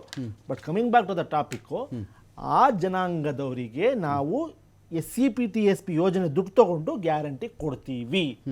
ಅದು 60,000 ಕೋಟಿ ಏನಿದೀವೋ ಮಿಕ್ಕಿ ಜನಾಂಗಕ್ಕೆ ಇಟ್ಟಿದ್ದೀವಿ ಅಂತ ನಿಮಗೆ ಹೇಳಕ್ಕೆ ಇಷ್ಟಪಡ್ತೀನಿ. ಓಕೆ, ಇದು ಸ್ಪಷ್ಟೀಕರಣ ಇದು ದಿಲೀಪ್ ಅವರೇ. ನೀವು ಕೊಟ್ಟಿದ್ದಿದ್ರೆ ದಲಿತರಿಗಂತೂ ನೀವೇನು ಮಾಡಲಿಲ್ಲ, ನಾವು ಇಷ್ಟೆಲ್ಲ ಯೋಜನೆಗಳು ಅವ್ರಿಗೆ ಮಾಡ್ತಾ ಇದ್ದೀವಿ, ನಮ್ಮ ಪಾಲು ಎಣಿತ ಅದು ನೀವೇ ಕೊಡಲಿಲ್ಲ ಕೇಂದ್ರದವರು. ಈಗ ಇವರು ಪಾಲನ್ನ ಈಗ ನಾವು ಟ್ಯಾಕ್ಸ್ ಡೆವಲ್ಯೂಷನ್ ಬಗ್ಗೆ ಮಾತನಾಡಕ್ ಹೋದ್ರೆ ಅದೊಂದು ದೊಡ್ಡ ಡಿಬೇಟ್ ಆಗುತ್ತೆ. ಸೊ ಈಗ ಇವ್ರ ಪಾಲನ್ನ ತಗೊಂಬಂದು ನಾವು ಕೊಡ್ತೀವಿ ಅಂತ ಹೇಳಿದ್ರೆ ಇವ್ರು ಅದನ್ನೇ ಅನೌನ್ಸ್ ಮಾಡ್ಬೇಕಾಗಿತ್ತಲ್ವಾ? ಕೇಂದ್ರದಿಂದ ದುಡ್ಡು ಕೊಟ್ರೆ ನಾವು ಗ್ಯಾರಂಟಿ ಕೊಡ್ತೀವಿ, STP TSP ಹಣವನ್ನ ಕೊಡ್ತೀವಿ ಅಂತ ಹೇಳಿ. ಸೊ ಇವರು STP TSP ಹಣಕ್ಕೆ ಅಂತ ಹೇಳಿ ಒಂದು 35,000 ಕೋಟಿ ಅಂತ ಅನೌನ್ಸ್ ಮಾಡ್ತಾರೆ, ಗ್ಯಾರಂಟಿಗೆ ಅಂತ ಹೇಳಿ ಒಂದು 54,000 ಕೋಟಿ ನಾವು ಮೀಸಲಿಟ್ಟಿದೀವಿ ಹಣವನ್ನ ಅಂತ ಹೇಳ್ಬಿಡ್ತಾರೆ. ಸೊ ಹಾಗಾದ್ರೆ ಅಲ್ಲಿ ಮೀಸಲಿಟ್ಟಿದ ಹಣ ಏನಾಯ್ತು? ಈಗ ಆಯ್ತು, ನಾವು 1,30,000 ಕೋಟಿ ಸಾಲ ಮಾಡಿದೀವಿ, ಅದೊಳಗಡೆ 54,000 ಕೋಟಿ ನಾವು ಗ್ಯಾರಂಟಿಗಳು ಕೊಡ್ತಾ ಇದೀವಿ ಅಂತ ಹೇಳ್ತಾರೆ ಸರ್. ಆಯ್ತು, ಈಗ ಸಾಲ ಮಾಡೇ ಗ್ಯಾರಂಟಿ ಕೊಡ್ತಾ ಇದಾರೆ ಅಂತ ಅನ್ಕೊಂಡ್ಬಿಡೋಣ. ಹಂಗಾರೆ ಸಾಲ ಮಾಡೋದು ಗ್ಯಾರಂಟಿ ಕರೆಕ್ಟ್ ಕೊಡ್ಬೇಕಲ್ವಾ ಸರ್? ಮತ್ತೆ ಈ STP TSP ಹಣವನ್ನು ಉಪಯೋಗಿಸ್ಕೊಳ್ತಾರೆ ಅಥವಾ ಇನ್ನೊಂದು ಯಾವುದೋ ಒಂದು ಯೋಜನೆಯಲ್ಲಿ ಇರ್ತಕ್ಕಂಥ ಹಣವನ್ನು ಉಪಯೋಗಿಸ್ಕೊಳ್ತಾರೆ ಅಂತಂದ್ರೆ ಜನಗಳಿಗೆ ಈಗ STP ಏನ್ ಈಗ ನಿಗಮವನ್ನ ಜಾರಿ ಮಾಡಿದವರು ಇವರೇ, ತಂದವರು ಅವರೇ, ತಿಂದವರು ಅವರೇ. ಇವತ್ತು ರಾಜ್ಯದಲ್ಲಿ ಆಗ್ತಾ ಗೊತ್ತಾನಂದಿಲ್ಲಿ ಈಗ ಒಂದು ಮನೆ, ಯಾವುದೇ ಒಂದು ಮನೆಯಲ್ಲಿ ತಂದೆ ಸ್ಥಾನದಲ್ಲಿ ನಿಂತ್ಕೊಳ್ಳೋಣ ಅಥವಾ ದುಡಿತಿರ್ತಕ್ಕಂಥ ವ್ಯಕ್ತಿ ವರ್ಷಕ್ಕೊಂದು ಬಜೆಟ್ ಅಂತ ಫಿಕ್ಸ್ ಮಾಡ್ಕೋತಾರೆ. ಮಗನ ಫೀಸ್ ಎಷ್ಟು ಕಟ್ಟಬೇಕು, ಮಗಳ ಫೀಸ್ ಎಷ್ಟು, ಬಾಡಿಗೆ ಎಷ್ಟು ಹೋಗುತ್ತೆ, ಲೈಫ್ ಇನ್ಶೂರೆನ್ಸ್ ಎಷ್ಟು ಹೋಗುತ್ತೆ, ಹೆಲ್ತ್ ಇನ್ಶೂರೆನ್ಸ್ ಎಷ್ಟು ಹೋಗುತ್ತೆ, ಜೊತೆಗೆ ಸಣ್ಣ ಪುಟ್ಟ ಖರ್ಚು ವೆಚ್ಚಗಳು, ಆರೋಗ್ಯದ ಒಂದಷ್ಟು ವೆಚ್ಚಗಳು, ಅಥವಾ ಗಾಡಿ ಯಾವುದೋ EMI ಇನ್ಯಾವುದೋ ಲೋನು ಇಟ್ಕೊಂಡಾಗ ತನ್ನ ಆದಾಯದ ಬಾಬ್ತುಗಳನ್ನು ಒಂದು ಕಡೆ ಬರ್ಕೊಂಡು ಬರ್ತಾರೆ ಅವರು. ನಂಗೆ ಸಂಬಳ ಎಷ್ಟು ಬರುತ್ತೆ, ಇನ್ಯಾವುದೋ ಮೂಲದಿಂದ, ವ್ಯಾಪಾರದಿಂದ, ಅದರಿಂದ ನನಗೆ ಎಷ್ಟು ಬರ್ಬೋದು ಅಂತಂದೆಲ್ಲ ಮೂಲ ಬರ್ಕೊಳ್ತಾರಲ್ಲ. ಆ ಥರ ಬರೆದುಕೊಂಡ ಮೂಲದಲ್ಲಿ ರಾಜ್ಯ ಬಜೆಟಲ್ಲಿ ಕೇಂದ್ರದ ಹಣವೂ ಸೇರಿದೆ. ಯಾವ ಕೇಂದ್ರದ ಹಣ ಇನ್ ಟೈಮು ರಾಜ್ಯ ಬಜೆಟ್ ಪುಸ್ತಕದ ಒಳಗಡೆ ಅದು ಎಂಟ್ರಿ ಆಗಲ್ವೋ ಅವಾಗ ನಾನು ಹಣ ಬಳಸ್ಕೊಳ್ಳೇಬೇಕು. ಮಾತು ಕೊಟ್ಬಿಟ್ಟಿದ್ದೀನಲ್ಲ ನಾನು, ಅಲ್ವಾ? ಅಲ್ಲ, ನಿಮ್ಗೆ ಗೊತ್ತಿದೆ ಸರ್ ಟ್ಯಾಕ್ಸ್ ಡೆವಲ್ಯೂಷನ್ ಬಗ್ಗೆ. ಟ್ಯಾಕ್ಸ್ ಡೆವಲ್ಯೂಷನ್ ಅನ್ನೋದು ಅಪ್ರಾಕ್ಸಿಮೇಟ್ ಆಗಿ ಇಷ್ಟು ಬರ್ಬೋದು ಅಂತಕ್ಕಂಥದ್ದು ಇವರು ಜಡ್ಜ್ಮೆಂಟ್ ಮಾಡಿರ್ತಾರೆ. ಮೋರ್ ದೆನ್ ಒಂದು 2,000 ಕೋಟಿ 3,000 ಕೋಟಿ ಡಿಫರೆನ್ಸ್ ಆಗ್ಬೋದು, ಇಷ್ಟು ಬರುತ್ತೆ ಅಂತ ಇವ್ರಿಗೆ ಗೊತ್ತಿರುತ್ತೆ. ಸೊ ಆ ಅಪ್ರಾಕ್ಸಿಮೇಟ್ ಅಲ್ಲಿ ಇವರೊಂದು ಬಜೆಟ್ ಅನ್ನ ರೆಡಿ ಮಾಡಬಹುದು. ರೆಡಿ ಮಾಡಿದ್ಮೇಲೆ ಇಷ್ಟೊಂದು ಡಿಫರೆನ್ಸ್ ಬರೋದಿಲ್ಲ ಸರ್. 30,000 ಕೋಟಿ ಯೂಸ್ ಮಾಡ್ಕೊಂಡ್ರು, 40,000 ಕೋಟಿ ಯೂಸ್ ಮಾಡ್ಕೊಂಡ್ರು ಅಂತಕ್ಕಂಥದ್ದು ಬರೋದಿಲ್ಲ ಸರ್. ಮತ್ತೆ ಒಂದು ಸರ್, ಇವತ್ತು ರಾಜ್ಯದಲ್ಲಿ ಕೇಂದ್ರದ ಒಂದು ಯೋಜನೆಗಳ ಬಗ್ಗೆ ಹೇಳಿದ್ರು ಸರ್. ಇವತ್ತು PM ಕುಸುಮ್ ಅಂತಕ್ಕಂಥ ಒಂದು ಯೋಜನೆ ಸರ್. ಅಂದ್ರೆ ರೈತರುಗಳಿಗೆ ಪಂಪ್ ಸೆಟ್ ಗಳಿಗೆ ಇವರು TC ಕೊಡ್ತಾ ಇಲ್ಲ. TC ಕೊಡ್ತಿದ್ದಾರೆ, ಆದ್ರೆ 3 ಲಕ್ಷ ದುಡ್ಡು ಕೊಟ್ಟು ತಗೊಬೇಕು, ಇವ್ರು ಸಬ್ಸಿಡಿ ಕೊಡ್ತಾ ಇಲ್ಲ. ಆದ್ರೆ ಆ PM ಕುಸುಮ್ ಅಂತ ಯೋಜನೆ ಏನು ಅಂತಂದ್ರೆ ರೈತರುಗಳು ಅವರು ಸೋಲಾರ್ ಪ್ಯಾನೆಲ್ ಗಳನ್ನ ಹಾಕ್ಸ್ಕೊಳ್ತಕ್ಕಂಥ ಒಂದು ಯೋಜನೆ ಸರ್. ಇವತ್ತು ಟೋಟಲ್ 7,000 ಕೋಟಿ ವಾಪಸ್ ಹೋಗಿದೆ. ಯಾಕೆ ಅಂತಂದ್ರೆ ರಾಜ್ಯದವರು ಅದಕ್ಕೆ ಹಣ ಕೊಟ್ಟಿಲ್ಲ ಅಂತಕ್ಕಂಥದ್ದು ಒಂದು. ಮತ್ತೆ ಇನ್ನೊಂದು ಸರ್, ಜಲ್ ಜೀವನ್ ಮಿಷನ್. ನಾವು ಅಧಿಕಾರದಲ್ಲಿ ಇರ್ಬೇಕಾದ್ರೆ 2ನೇ ಸ್ಥಾನದಲ್ಲಿ ಇದ್ದಿದ್ದು ಇವತ್ತು 16ನೇ ಸ್ಥಾನ 17ನೇ ಸ್ಥಾನಕ್ಕೆ ಹೋಗಿದೆ ಸರ್. ಕೇಂದ್ರ ಸರ್ಕಾರನು ಕೆಲವು ಯೋಜನೆ ಕೊಡ್ತಾ ಇದೆ. ಈಗ ಅಕ್ಕಿ ಕೊಡೋದಾಗಿರ್ಬೋದು, 5 kg ಅಕ್ಕಿ ಕೊಡೋದಾಗಿರ್ಬೋದು, ಮತ್ತೆ ಕೃಷಿ ಸಮ್ಮಾನ ಆಗಿರ್ಬೋದು. ಸರ್, ಕೃಷಿ ಸಮ್ಮಾನ ನಾವು ಫೆಬ್ರವರಿ 27ನೇ ಕಂತು ಹಾಕ್ಬೇಕು. ಫೆಬ್ರವರಿ ಇಷ್ಟೇ ತಾರೀಕಿಗೆ ಬರ್ತದೆ ಅಂತ ನಾವು ಫಸ್ಟ್ ಅನೌನ್ಸ್ ಮಾಡ್ತೀವಿ. ಸೊ ಆ ಡೇಟಿಗೆ ಕರೆಕ್ಟಾಗಿ ಬರುತ್ತೆ. ಯಾಕೆಂದ್ರೆ ಆ ಬರ್ತಕ್ಕಂಥ ಒಂದು ಟ್ಯಾಕ್ಸ್ ಡೆವಲ್ಯೂಷನ್ 50% ರಾಜ್ಯಕ್ಕೂ ಬರ್ತಾ ಇದೆ, ಕೇಂದ್ರಕ್ಕೂ ಹೋಗ್ತಾ ಇದೆ, ಅದೆಲ್ಲರಿಗೂ ಗೊತ್ತಿದೆ. ಮತ್ತೆ ಇನ್ನ ಆಯುಷ್ಮಾನ್ ಕಾರ್ಡ್ ಅದರೊಳಗಡೆ ಆಗ್ತಕ್ಕಂಥ ಯೋಜನೆಗಳಲ್ಲಿ ಯಾವತ್ತೂ ಸಮಸ್ಯೆ ಆಗ್ಲಿಲ್ಲ. ಆದ್ರೆ ರಾಜ್ಯ ಅನೌನ್ಸ್ ಮಾಡಾದ್ಮೇಲೆ ರಾಜ್ಯಕ್ಕೆ ಯಾಕೆ ಸಮಸ್ಯೆ ಆಯ್ತು? ಆ ರಾಜ್ಯಕ್ಕೆ ಸಮಸ್ಯೆ ಆಗಿರ್ತಕ್ಕಂಥ ಕಾರಣ ಯಾರು? ಇವ್ರು ತಾನೆ. ದಿನೇಶ್, ಈಗ ಈ ಟ್ಯಾಕ್ಸ್ ಡೆವಲ್ಯೂಷನ್ ಅಂತ ಒಂದು ಮಾತಾಡಿದ್ರು, ಒಂದು ಅಂದಾಜಿರ್ಬೇಕು ಇವರಿಗೆ ಅಂತ ಮಾತಾಡಿದ್ರು. ಈ ಅಂದಾಜುಗಳನ್ನು ನಾನು ವಿತ್ ಆಲ್ ಮೈ ನಾಲೆಡ್ಜ್ ನಾನು ಹೇಳ್ತಾ ಇದ್ದೀನಿ. ಈ ಅಂದಾಜನ್ನ ಮಾತಾಡೋದು ಎಂಥ ವಿಚಾರಗಳಂದರೆ BBMPದು ಟ್ಯಾಕ್ಸ್ ಕಲೆಕ್ಷನ್ ಆಯಿತಾ, ಮನೆಗಳು ಕಂದಾಯದವರು ಎಲ್ಲರೂ ಕಂದಾಯ ಕಟ್ಟಿದ್ದಾರಾ, ಭೂಮಿ ಕಂದಾಯ ಕಟ್ಟಿದ್ದಾರಾ, ಕಮರ್ಷಿಯಲ್ ಟ್ಯಾಕ್ಸ್ಗಳೆಲ್ಲವೂ ಅಂತ ಬಂದಾಗ ಅದರಲ್ಲಿ ರಾಜಸ್ವ ಸಂಗ್ರಹ ಅಂದಾಜು ಇರ್ತದಲ್ಲ, ಒಂದಷ್ಟು ಏರುಪೇರು ಆಗಿಬಿಡ್ತವೆ. ಈ ಕೇಂದ್ರ ಕೊಡ್ತಕ್ಕಂಥ ಪಾಲು ಇದೆಲ್ಲ ಅಂದಾಜಿನ ಲೆಕ್ಕಕ್ಕೆ ಹೋಗಬಾರ್ದು. ಕೇಂದ್ರ ಕೊಟ್ಟರೆ ಕೊಡಬಹುದೇನೋ, ಕೊಡದೇ ಇದ್ದರೆ ನಾವೇನಾದರೂ ಮಾಡೋಣ, ಇದನ್ನು ಅಂದಾಜು ಮಾಡೋಕ್ಕಾಗಲ್ಲ. ಅದು ಕೇಂದ್ರದ್ದು ಕರ್ತವ್ಯ, ರಾಜ್ಯದ್ದು ಕರ್ತವ್ಯ. ರಾಜ್ಯದ ಅನೌನ್ಸ್ ಮಾಡಿಬಿಟ್ಟು ಅಂದಾಜು ಇಟ್ಕೊಂಡ್ಬಿಟ್ರಪ್ಪ, ಅದು ಇವತ್ತೇನೋ ಆಗಲಿಲ್ಲ, ಮಳೆ ಬಂದಾಗ ನೋಡೋಣ ಅಂತ ರಾಜ್ಯ ಹೇಳಕ್ಕೆ ಬರಲ್ಲ. ಅದು ಕೇಂದ್ರ ತನ್ನ ಪಾಲು ಯಾವ ರಾಜ್ಯಕ್ಕೆ ಕೊಡಬೇಕಾಗಿತ್ತು ಅದು ಕೊಡಲೇಬೇಕಾಗತ್ತೆ. ಅದು ಅಂದಾಜಕ್ಕೆ ಸೇರಿಸ್ಬಿಟ್ರೆ ನಾವು ಬರಬಹುದೇನೋ ಆಗಬಹುದೇನೋ ಅಲ್ವಲ್ಲ. ಕೇಂದ್ರ ಅಂದರೆ ಯಾವ ಎಲ್ಲ ರಾಜ್ಯಗಳಿಂದ ಕೇಂದ್ರನೇ ಸಪ್ರೇಟ್ ಚಕ್ರವರ್ತಿ ಅಲ್ಲ ಅಲ್ಲಿ ಯಾರು ಇರೋದು. ಈ ಒಂದು ವಿಚಾರಕ್ಕೆ ನಾನು ಬಂದಾಗ ನಾನು BJP ಅವ್ರಿಗೆ ಒಂದು ಕರೆ ಕೊಡ್ತೀನಿ. BJP ಅವರು ಮೊದಲು ರಾಜ್ಯ ಉದ್ಧಾರ ಮಾಡೋ ಮಾತು ಬಿಟ್ಬಿಡಿ, ಮಕ್ಕಳು ಹುಟ್ಟಿಸ್ಕೊಳ್ಳಿ. ಇದು ನರೇಂದ್ರ ಮೋದಿ ಅವರ ಕಾನ್ಸೆಪ್ಟ್, ನಿರ್ಮಲಾ ಸೀತಾರಾಮನ್ ಅವರ ಕಾನ್ಸೆಪ್ಟ್. ಯಾರು ಜಾಸ್ತಿ ಮಕ್ಕಳು ಹುಟ್ಟಿಸ್ಕೋತಾರೆ ಅವ್ರಿಗೆ ದುಡ್ಡು, ಅದು 15th ಫೈನಾನ್ಸ್ ಕಮಿಷನ್. ನೀವು ಡೆವಲಪ್ಮೆಂಟ್ ಮರ್ತು ಬಿಡಿ, ರಸ್ತೆ ಗುಂಡಿ ಕೇಳಬೇಡಿ, ಆಂಧ್ರ ಹೋಯ್ತು ಗೂಗಲ್ ಅವೆಲ್ಲ ಬಿಟ್ಬಿಡ್ರಿ. ಫಸ್ಟ್ ನಾವು ಕೇಳ್ಬೇಕಾಗಿರೋದು ಮಕ್ಳು ಹುಟ್ಟಿಸ್ಕೊಳ್ಳಿ. ಫಸ್ಟ್ ರಾಜ್ಯದಲ್ಲಿ BJP ಜನ ಮಕ್ಳು ಹುಟ್ಟಿಸ್ಕೊಳ್ಳಿ, ಕೇಂದ್ರದಿಂದ ಹಣ ತರಿಸ್ಕೋಬಹುದು. ಯಾಕಂದ್ರೆ ಇವತ್ತು ನಾವು ದುಡ್ಡು ಕೂಡ ಬೇರೆ ಅನ್ಯ ರಾಜ್ಯಗಳಿಗೆ ಹೋಗ್ತಾ ಇರೋದು ಅದೇ ಕಾನ್ಸೆಪ್ಟ್ ಮೇಲೆ. ಅದು ಬಂದಿದ್ದು ಯಾವಾಗ? ಇವ್ರು 15th ಫೈನಾನ್ಸ್ ಕಮಿಷನ್ ತಂದ ಮೇಲೆ. ನಾನು ಹೇಳ್ತಾ ಇರೋದು ಇನ್ನೊಂದು ಹೇಳ್ತೀನಿ, ಇವ್ರದ್ದೇನು ಜಲ ಜೀವನ್ ಮಿಷನ್ ಸರ್. ಇವತ್ತು ಮ್ಯಾಕ್ಸಿಮಮ್ ಹಳ್ಳಿಗಳು ಕರ್ನಾಟಕದಲ್ಲಿ ಮನೆ ಮನೆಗೆ ನೀರಿದೆ. ಈ ಜಲ ಜೀವನ್ ಮಿಷನ್ ಇದೆಯಲ್ಲ ದೊಡ್ಡ ಫ್ರಾಡ್ ನಾನು ಹೇಳ್ತೀನಿ. ಇವತ್ತು ಬನ್ನಿ ಮಂಡ್ಯದ ಹಳ್ಳಿಗಳಿಗೆ ಆ ಕಾಂಕ್ರೀಟ್ ರಸ್ತೆಗಳು ಮಾಡವ್ರೆ, ಅವನ್ನ ಹೊಡಿತಾರೆ, ಅದೇ ಪೈಪ್ ಮೇಲೆ ಇನ್ನೊಂದ್ ಪೈಪ್ ಹಾಕ್ತಾರೆ, fraud ಮಾಡೋದು ಯಾರು ಮತ್ತೆ ಸರ್? ಇನ್ನೊಂದು ಹೇಳ್ತಾ Fraud ಇದ್ದೀನಿ, ಮಾಡ್ತಿರೋದು ಯಾರು ಅದಕ್ಕೆ ಹೇಳಿ? ಇದು ವಾಪಸ್ ಕಳ್ಸಿದ್ದಾರೆ. ಯಾಕೆಂದ್ರೆ ಅದು ಹೊಡಿತಾರೆ, ಅದ್ರ ಮೇಲೆ ಇನ್ನೊಂದು ಪೈಪ್ ಹಾಕ್ತಾರೆ. ಆ ನೀರೇನ್ ಗೊತ್ತಾ, ಇವ್ರಿಗೆ ಏನಾರು ಸಾಫ್ಟ್ ವಾಟರ್ ಕೊಡ್ತಾ ಇದಾರ, ನದಿ ನೀರು ಕೊಡ್ತಾ ಇದಾರ ಜನರಿಗೆ? ಇಲ್ಲ, ಅದೇ ಬೋರ್ ನೀರು, ಅದೇ ಬೋರ್ಗೆ ಇದೇ ಪೈಪ್ ನ ಕನೆಕ್ಟ್ ಮಾಡ್ತಾರೆ, ಆ ಬೋರ್ ದುಡ್ಡು ಹೊಡಿತಾ ಇದಾರೆ. ಅಂದ್ರೆ ಇದು ಒಂದು ದೊಡ್ಡ ಜಲ ಜೀವನ ಯಾರು ದುಡ್ಡು ಹೊಡಿತಿರೋದು? ಯಾರು? ರಾಜಕಾರಣಿಗಳ ಸ್ಟೇಟ್ ಸೆಂಟ್ರಲ್ ಅದು ಸೆಂಟ್ರಲ್ 50-50 ಇದು ಅಲ್ಲೂ ಹಣ ಬರುತ್ತೆ. 50 ಸೆಂಟ್ರಲ್, ಸಮಪಾಲು ಸಮಬಾಳು, ಸಮಪಾಲು ಸಮಬಾಳು. ಇಟ್ಕೊಳ್ಳೋದೆಲ್ಲ ಕೇಂದ್ರ ಸರ್ಕಾರದ್ದು. ನಾವ್ ಹೇಳೋದು ಇನ್ಮೇಲೆ ಯಾವುದೇ 50% ಕೇಂದ್ರ ಸರ್ಕಾರ ಕೊಟ್ರೆ ಗ್ರಾಮ ಪಂಚಾಯತ್ ಅಲ್ಲ, ಈಗ ಇಟ್ಕೊಳ್ಳಿ. ನನ್ಗೆ ಕರೆಕ್ಷನ್ ಮಾಡಿ ಬೇಕಾದ್ರೆ ನಾನು ರಾಂಗ್ ಹೇಳಿದ್ರೆ, ಈ ಗ್ರಾಮ ಪಂಚಾಯತ್ ಎಲೆಕ್ಷನ್ ಅವಶ್ಯಕತೆ ಇಲ್ಲ. ಲೈಕ್ ನರೇಂದ್ರ ಮೋದಿ ನೀರು ಕೊಡ್ತಾ ಇದ್ದಾರೆ, ಯಾರೊಬ್ರು ರೋಡ್ ಹಾಕ್ತಿದ್ದಾರೆ, ಇನ್ನೇನು ಕೆಲಸ ಇದೆ ಗ್ರಾಮ ಪಂಚಾಯತಿಲಿ? ಅಧ್ಯಕ್ಷಂದು ಸದಸ್ಯರದೆಲ್ಲ ವರ್ಕ್ ಏನಿದೆ? ಎಲ್ಲದಕ್ಕೂ ಮೋದಿನೇ ಬರ್ತಾರಲ್ಲ, ಮೋದಿ ರೋಡ್ ಮಾಡ್ತಾರೆ, ಮೋದಿ ನೀರು ಕೊಡ್ತಾರೆ. ಈ ಚುನಾವಣೆ ಅವಶ್ಯಕತೆ ನಮಗೆ. ಗ್ರಾಮ ಪಂಚಾಯತ್ ಅಧಿಕಾರ ವಿಕೇಂದ್ರೀಕರಣದ ಅತಿ ದೊಡ್ಡ ಕನಸದು ಗ್ರಾಮ ಪಂಚಾಯತ್ಗಳು ಅನ್ನೋದು. ಎಲ್ಲ ಸೆಂಟ್ರಲ್ ಇಂದ ಬರ್ತವೆ, ರಾಜ್ಯ ಸರ್ಕಾರ ಡೈರೆಕ್ಟ್ ಬಂದ್ಬಿಡ್ತವೆ ಅಂದ್ರೆ ಉಳಿದಕ್ಕೇನು ಜಾಗ ಇಲ್ಲ ಅಂತ. ಈಗ ರೈಲ್ ಬಾವುಟ ಬೀಸೋದು ಮೋದಿ ಅವರೇ, ಓಕೆ, ಇನ್ನೊಂದೆಲ್ಲ ಹೋದ್ರು ಅದು ಮೋದಿ ಅವರೇ. ಯಾವ್ದು ಮಂತ್ರಿಗಳು ಬರಲ್ಲ ಅಲ್ಲಿ, ಯಾವ್ದೇ ಮಂತ್ರಿಗಳು ಮುಖಪುಟನು ಬರಲ್ಲ. ನಾನು ಹೇಳ್ತಾ ಇರೋದು ಕೊರೋನಾ ವ್ಯಾಕ್ಸಿನ್ಗೂ ಮೋದಿನೇ ಬರೋದು. ನಾನು ಹೇಳ್ತಾ ಇರೋದು ಆ ಲೆಕ್ಕಕ್ಕೆ ಹೋಗ್ಬಿಟ್ಟಿದೆ. ಮಂತ್ರಿಗಳು ಯೋಜನೆಗಳಿಗೆ ಎಲ್ಲರೂ ಇರ್ತಾರೆ ಸರ್. ಯಾವ ಮೋದಿ ಅಂತಲ್ಲ, ಹೆಲ್ತ್ ಮಿನಿಸ್ಟರ್ ಮನಮೋಹನ್ ಸಿಂಗ್ ಇದ್ದಾಗಲೂ ಇದ್ರು, ಹೆಲ್ತ್ ಮಿನಿಸ್ಟರ್ ನೆಹರು ಇದ್ದಾಗಲೂ ಇದ್ರು, ಇಂದಿರಾ ಗಾಂಧಿ ಇದ್ದಾಗಲೂ ಇದ್ರು. ಇಂದಿರಾ ಗಾಂಧಿ ಅವ್ರ ಫೋಟೋ ಇನ್ನೂ ಹೋಗಿಲ್ಲ. ಇನ್ನೂ ಹೋಗಿಲ್ಲ ಇಂದಿರಾ ಗಾಂಧಿ ಫೋಟೋಗಳು. ಬಿಜೆಪಿ ರಾಜ್ಯಾಧ್ಯಕ್ಷನ ಫೋಟೋನು ಇರಲ್ಲ, ಆಯಪ್ಪನು ಎಲ್ಲೋದ್ನ ಗೊತ್ತಿಲ್ಲ. ಇನ್ನೊಂದು ಈ ಕುಸುಮ ಯೋಜನೆ ಅಂತಾರಲ್ಲ, ಅದು ಹೆಂಗೆ ಹೇಳ್ತೀನಿ ಕೇಳಿ. ಕುಸುಮ ಯೋಜನೆ ಬಂದ್ಬಿಟ್ಟು 50% ಕೇಂದ್ರದ್ದು, 50% ರಾಜ್ಯದ್ದು. ಸರಿ, 50 ಇವತ್ತು ಬೋರ್ವೆಲ್ಗಳು ನೀರಿಲ್ದಿರ ಕಡೆನೆ ಬೋರ್ ಹೋಗೋದು ಜನ. ಎಲ್ಲಿ ನೀರಾವರಿ ಇದೆ ಅಲ್ಲಿ ಬೋರ್ವೆಲ್ಗೆ ಹೋಗಲ್ಲ. 400 ಅಡಿ ಮೇಲೆ ಹೋದ್ರೆ ಈ ಕುಸುಮ ವರ್ಕ್ ಆಗಲ್ಲ.